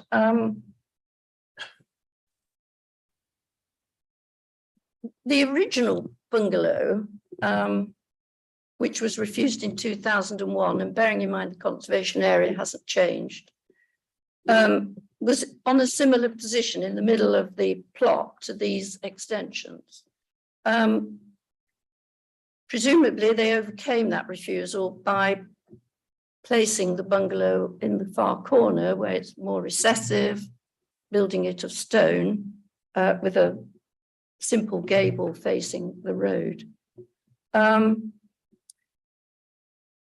We're now looking at a forward projection of quite large scale extensions to this small low bungalow, which is doubling the height and subsuming the original building with its footprint and massing, and I believe is dominating now the centre of this site. There's a bit of a complication. I think it could be developed, this site, but bearing in mind the extent of the extensions, and if one accepts that such a large extension could be acceptable, it's arguable that the 2021 design was simpler, better positioned on the site and fitted more with the vernacular of the area and the adjoining property. However, that can't be implemented because of the site constraints, which is the proximity of the trees. And that probably explains why the design wasn't mentioned in the 2021 reasons for refusal. However, I mean, despite using now high quality materials, which is always to be admired, you would expect that in a conservation area. The necessity of moving the bulk of the extension away from the tree roots at the north, unfortunately, changes the balance and results in the roofscape and footprint becoming complicated. This adds to the issue of the bulk and height is the fact that a fourth bedroom has been added, which creates another first floor over what was previously designed as a single story element. In my view, I think this creates an unacceptable and bulky non-vernacular design for this context within the Osby Conservation Area. And this particular design does have a critical change from the one in 1921. The context of the site, obviously it's conservation area. Paddock Cottage to the south is very vernacular. It has the most wonderful pantile sloping roof, no complications to it at all. A simple gable to the frontage. Can you put a picture of the Paddock Cottage? Thank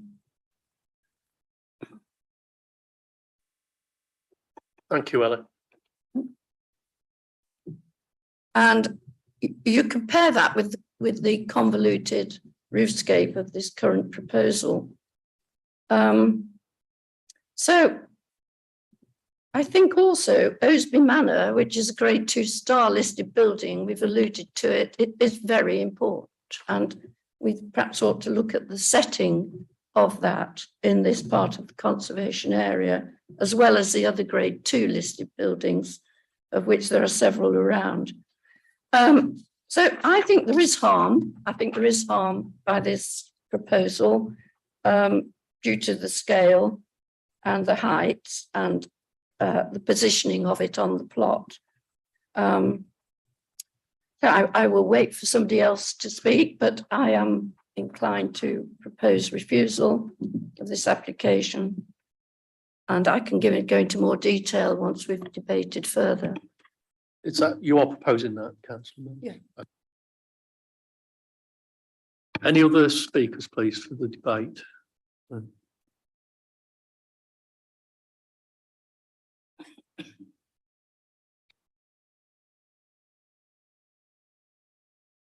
No? Would anybody like to second, Councillor?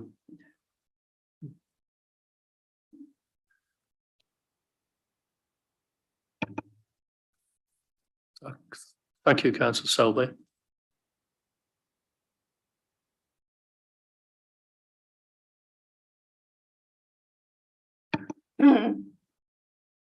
Has anybody got any other proposal? No?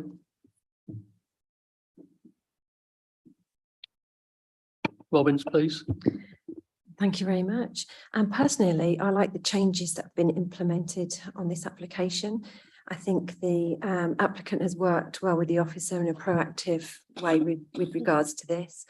As long as the condition is put into future occupants not to prune or remove the trees due to the litter and shade, I'd like to propose to approve this application. Thank you. Councillor Vishnasin.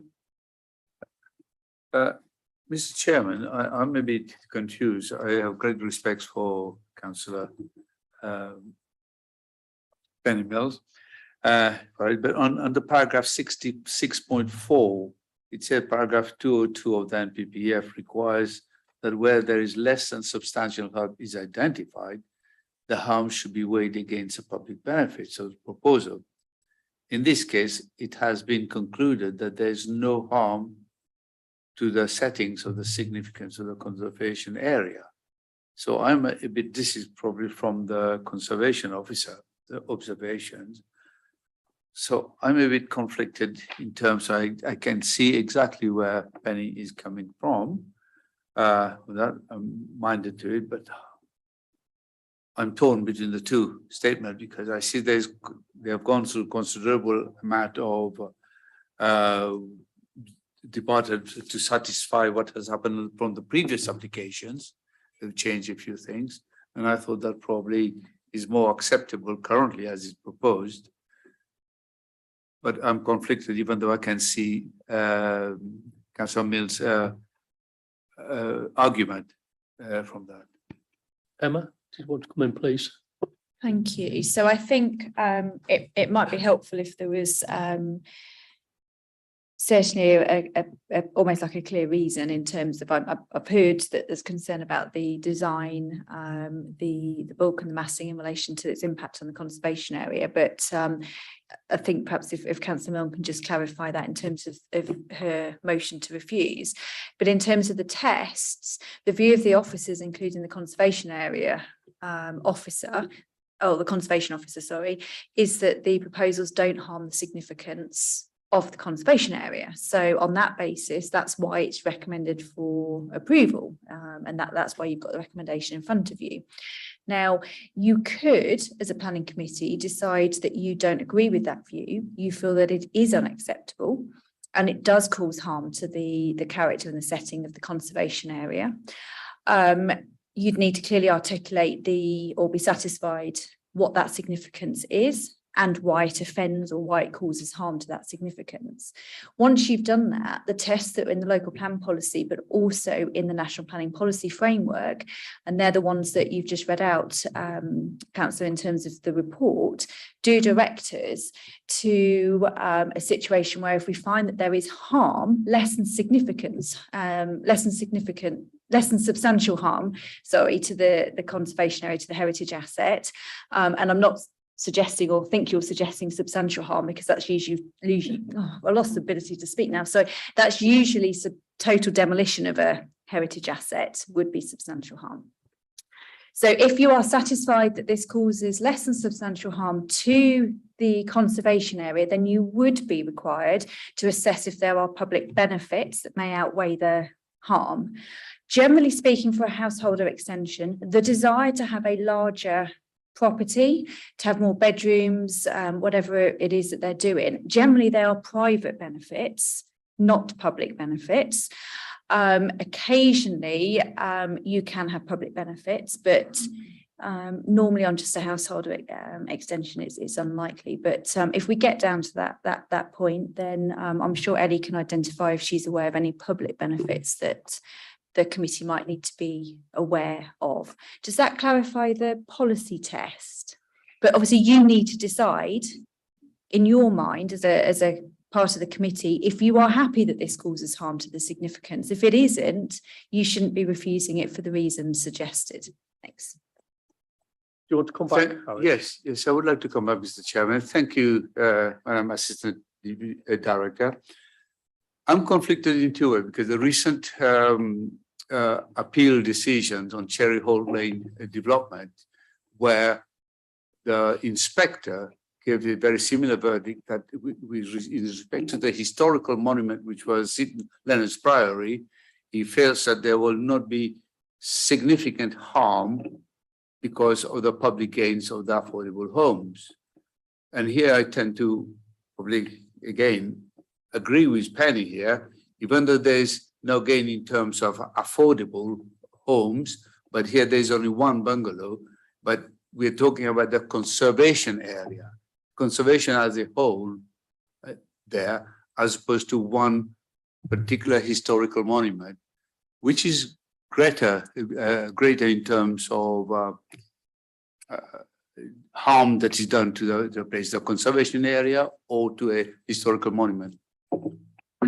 I guess really it depends on the importance of the heritage asset, what the significance is, and a little bit down to judgment.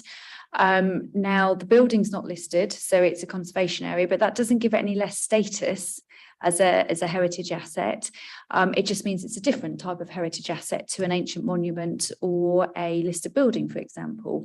If you had a listed building and it was, say, a grade 1 listed building, they are the most special and there are the fewest of those across the country. So, it's more important that we really protect those buildings.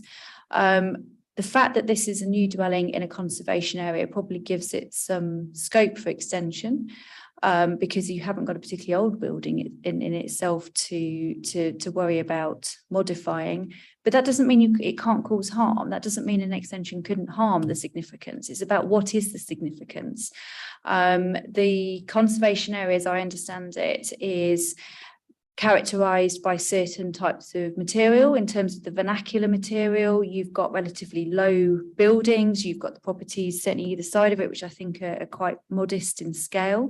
And really it's a matter of judgment whether or not this does or does not cause harm. The minute it causes harm, you're in that policy test about whether or not to outweigh that harm by any public benefits. Now, the Cherry Holt scheme was a scheme for affordable housing. And the way to look at it is that any planning inspector, therefore this council should take the same approach, is going to look at that and say the provision of housing is a public benefit and it's a significant benefit. And then the fact that it's affordable is an even better benefit, I suppose, that you need to consider. And that's why in that instance, he outweighed the harm. But every case is different. Every case needs to be assessed on its merits. And what may be acceptable in one location may not be acceptable in a different location. But generally speaking, on householder extensions, most of the benefits will be for the private interest of the applicant. But as I said, if we need to go there, I'm sure Ellie can explain whether there's any other public benefits that perhaps I'm not aware of in relation to the case. Thank you. Councillor Mills, please. If I could just pad out then maybe my reasons for refusal, and I think there is harm. I would say the extension is over large and high, combined with a dominant positioning on the site, resulting in a high convoluted roofscape and massing out of keeping with the immediate area. It does not make a positive contribution to local distinctiveness, the vernacular and character of the area within the Osby Conservation Area. Despite being built in stone with clay pantiles, the massing would not be sympathetic to the vernacular paddock cottage adjacent and would produce a complicated and blocked outline when viewed from the road. The trees on the frontage not being sufficient justification to hide the proposal. The result will be an unsympathetic addition in the light of the site's context, creating harm to the character of this part of the conservation area and affecting the setting of Osby Manor, a grade 2 star listed property. There is no public benefit to the proposal, doesn't therefore comply with SKDC local plan, DE1 promoting good quality design, EN6 the historic environment, and our design guidelines, SPD, and extensions, SPD, and the MPPF sections 12 and 16.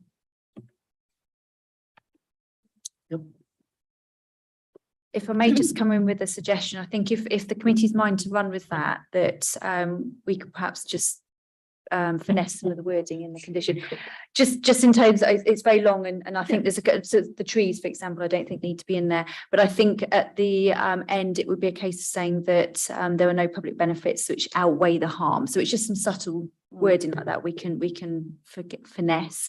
And if you're happy, we could run that past yourself as chairman and vice chairman as part of the recommendation, just to make, or the resolution, just to make sure you're comfortable with the wording. Councillor Selby, please. Thank you very much, Mr. Chairman. This is, as it's conservation area. For me, Mr. Chairman, when I saw the two designs and the improvements, I thought I liked it. I have to say, I like the design, I like the improvements. But for me, Mr. Chairman, it's its position in relation to the Grade 2 listed building and the other points of interest in the village. And I'm always concerned about, you know, the thin end of the wedge. You allow one and then another one coming along at some point in the future, Mr. Chairman. But it's not that I didn't like the design. That's not the issue for me. And I'm always conscious that we should do our best to preserve, you know, some of these beautiful villages that we have. And I often think that, you know, other villages that's got, you know, really valuable assets as a building, Woolsthorpe by Colesworth, if you like, you know, Woolsthorpe Manor, you know, if this application was to come anywhere near that particular building, I don't think we'd get a look in. And that's my concern, Mr. Chairman, and that's my reason why I seconded Penny Mills's proposal, Mr. Chairman. Thank you. Thank you. Has anybody got anything else to say? Councillor Baxter, please. Like so many other people, I'm really torn on this because the parish council and Councillor Trotter have said that they wouldn't be against anything on this site, but they don't like the visual appearance of this. I don't know what is so bad about the visual appearance. I've only got the black and white drawings to go on. If it is refused, assuming we go along with the story of the local family and the lifetime property and all that kind of stuff, and it's not going to be sold 5 minutes later. Assuming that's the case, that it's a family home in this village, there's not going to be anywhere else that this family is going to be able to afford or build on. I think if we refuse this, we're pretty much saying that building in this area, we're saying keep Osby and Aspic. We're not planning to change anything ever. I think we're just voting on the relationship to the conservation area rather than the principle of development. I think the principle of development is probably already established. Is that correct, Emma? So I don't think you can ever rule out an extension or alteration to a property in terms of anything that wouldn't necessarily be appropriate. We've got to make a decision about this application in terms of whether this application and this design is appropriate. We did hear from the agent that this is a family property for a local family. However, I don't believe the property to be tied in that way. So as far as the planning committee is concerned, I will assume that it's just any other property because it is not tied to that particular owner, and their intention may well be not to sell that property, but we can't prevent that. So I wouldn't make a decision based on that reason, because this is not a rural exception scheme. This is simply an extension to an existing dwelling. Yeah, I get that, and that was kind of my point. Is we don't know what the future of this property is, and everybody's plans change, and everybody's circumstances change. It we don't know where this property will be in 30 years' time. But having said that, if the applicant has worked with the officers to find something which is acceptable on this site, if we as a planning committee say it is unacceptable, then I can't imagine what we would find acceptable. In which case, the reason for refusal is that we we don't want a large dwelling on that site? I don't think you can say never, but I think that the reason along the lines of what Councillor Milner suggested is perfectly reasonable if the members of the committee are minded to agree that there is harm to the conservation area because of the design, the bulk, the massing, etc. of the property. It's a matter of judgment, if I'm honest. You know, you could get us all in a room, we all have a slightly different view about the design, but as you've got to come to a consensus on the application. If you feel that it's acceptable and it doesn't cause harm, then obviously you would need to vote down the resolution, the motion, sorry. But if you do agree and you do find that it causes harm to the conservation area and you're not comfortable with it, that's fine. We don't have to say to the applicant what we would find to be acceptable unless you wanted to go into a deferment situation for amended plans. But if you were going to do that go down that route, you would need to say to the applicant, defer because I want you to amend this specific bit, so they know exactly what they're doing. But I've not heard anything that's led me to believe you're thinking that way at the moment. I think also with the, from my point of view, the site visit was quite useful on this one because then you did get the feel of, you know, the surroundings of basically the conservation area and the surrounding buildings. Councillor Judy Stevens, please. Yeah, I don't get the feeling that people think that there should never be any development or change to the existing building. But clearly the buildings that there are in Osby are not very tall. They're depicted, but apart from the manor house, they're quite low. And as I understand it, this is going to become much higher, which is where the bulk and the massing comes in. And it's not easy necessarily to have a conservation area and then to keep that conservation area up to speed. And what's the point in having a conservation area if you then build a great big place in the middle of it that flies in the face of everything else that's there? You know, and yes, I accept that, you know, a young family want to live in it, but young families live in lower houses. It's possible to have an extension that isn't quite so high. And I think, you know, from what I hear from the parish council, they're not opposed to something changing there. They just don't like that particular iteration of it.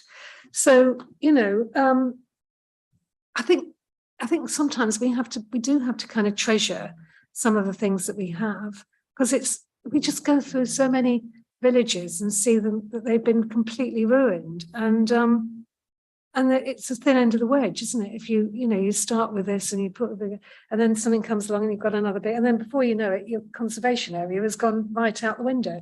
So I will go along with what Penny has said, and I think that that the harm that this will do, because it is a conservation area, which makes it special, is that for a reason. So I think we have to uphold it, or throw the baby out with the bathwater, you know. So that's where I am. Thank you. Harish, please. Thank you, Mr. Chairman. Mr. Chairman, the more I see, my initial reaction to this when I saw that yesterday is, I said there's far too many roof lines. So many different lines there, and also looking from the east, from the road, at the end, there's far too many lines and different level of the roofs. And that was my initial reaction to it. I didn't like it. It's got a nice clean roof, fair enough. Okay, just like an LSEP extension to it, that is acceptable. But here, as a different level, it seems to change the character of the area. That is my main concern. If, as the assistant director said, I don't know if Penny would like to consider if you have a deferment with a view of they can resubmit with the redrawings of this and have a property that will fit in within the vernacular of the village. It will be more acceptable. Then I will probably I'll very much support that. Thank you, Alex. I think I agree with that, because most of the roof lines were quite simple, with one or the maximum 2 levels. Gloria, please. Can I just ask you, Ellie, Am I wrong in thinking that they've already lowered the roof from the original plans? In the previous application that was refused, the original plans that were put in, it was a full 2-story height. So in that application, they did reduce the height to the 1.5 or the lower ridge height, which has continued on into this application. Does that fit in with the conservation area for the roof heights, or is it still above what the rest of the roofs are? And there's a variety within the immediate surrounding area. It says 1.5 cottages and 2-story cottages. I don't have the actual heights to hand. Obviously they'll all vary anyway. So this one's about 6.75 meters, which is definitely lower than a standard 2-story. And in my opinion, I would say 1.5 story. So I don't know how it marries up with other dwellings within the area, but they vary between 1.5 and 2-story cottages in general. Councillor Nick Roberts, please. Thank you, Chairman. Just a very simple question to Ellie. What did the conservation officer, who would have had a lot of consultation when Osby went for conservation area status, what was the conservation area's overall thoughts on this application? The conservation officer comments, to mean. He had no objections to the original application once the amendments to bring it lower in height were made. And the comments on this application just reflect what was said previously. And that was actually before the amendments to get timber windows and all those amendments were made. Okay, if nobody else has got anything to say, we've got a proposal that was proposed by Councillor Mills, seconded by Councillor Ian Selby. So we'll go to the vote then, please. All those in favour of? This is for refusal on the grounds that Penny spoke out.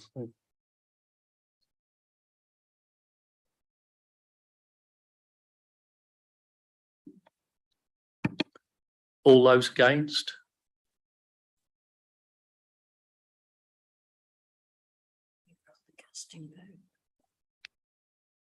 Chairman, so you need casting vote.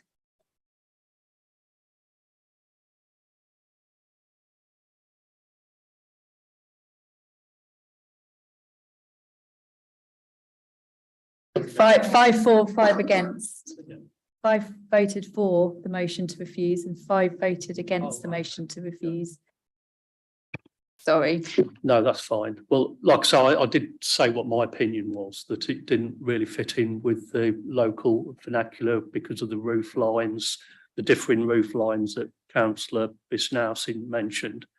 And as I said, it was quite useful to have the site visit. So I'll stick with my original vote that to refuse on those grounds.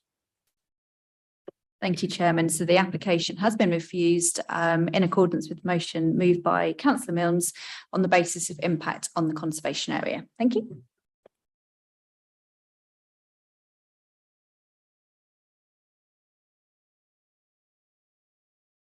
The final application. Agenda item 7, S22, 1326. Kat's going to do the presentation for us. This is a South Kesteven application, and that's why it's come to committee. Thank you, Catherine. Okay, thank you, Chairman. So this application is S22-1326 and is a householder application for the erection of a single-storey rear extension following the demolition of an existing brick shed. I am the presenting officer, Catherine Sutton, and the application has been referred to committee due to the applicant being South Kesteven District Council. So the key issues for this application are considered to be the impact on the character and appearance of the area and the impact on the residential amenity of the neighbouring occupiers. The application site lies on Ash Close within the village of Fulbeck, The principal elevation faces onto Balby Lane, and the site lies within an area that is predominantly residential in character, with similar dwellings adjoining the application site to the north and south. This aerial view shows the site in a slightly clearer context. Access can be gained to the rear of the site through an access road that lies to the south of the dwellings. Beyond this rear access lies 2 further dwellings with agricultural land beyond. So just some photos. This is a view of the rear elevation, standing from the rear access. This is the brick shed to be demolished. And this is the garden where the erection of the rear extension will sit. And again, the rear garden where the extension will be erected. Okay, so the proposed block plan that shows the outline of the site within the proposed single-story extension is shown in the block outline. You can see that the extension projects along the southern boundary. So these next 2 slides show you the existing and proposed elevations. No additions are proposed to the front elevation, and the proposed rear extension is shown on the right of the slide. And here are the side elevations. The extension would project 7.2 meters beyond the rear elevation and would have a maximum height of 2.7 meters and would consist of a flat roof. You may note that there is a handrail alongside the extension with a minor slope. This is to allow a disabled access to and from the property for the future tenant. So the principle of development is considered acceptable and complies with policy DE1 of the local plan. It is considered that there is no unacceptable impact caused to the residential amenity of the neighbouring occupiers. There have also been no objections raised by neighbouring residents, and the proposal would not be readily visible unless viewed from the rear access. Therefore, the proposal is not considered to cause an adverse impact on the character of the area. Therefore, I'm recommending approval subject to the conditions within the agenda. Thank you, Chairman. We've got no speakers, so any questions for Catherine, please? Ashley, please. Thank you. How many other, this is a row of terraced houses, isn't it? How many other properties have got such rear development? And would development here mean that it would be acceptable for all the neighbours to do the same thing, theoretically? Okay, thank you, Chairman. So there are no other extensions. So there are 3 towers, there are 3, but they do have outbuildings, brick sheds. There is a fallback position under a prior approval application where they can submit an application to project beyond the rear by 6 meters with a maximum height of 3 meters. So that is a fallback position that the residents could apply for instead of this, yeah. Harish? Chairman, can I ask the question? Does all the buildings in that terrace road, does all belong to SKDC? From my understanding, yes. Well, thank you very much, but probably this thing could be afforded to all the other residents. If SKDC is building that, might be additional storage space for them. Thank you. Penny? Yes, this application is in my ward. I understand the extensions for a disabled bedroom and bathroom on the ground floor, which the parish council are very pleased to accept for the disabled resident. And I can't see any problem with it at all. I would propose that we accept the recommendation. Ian? Yeah, thank you, Mr. Chairman.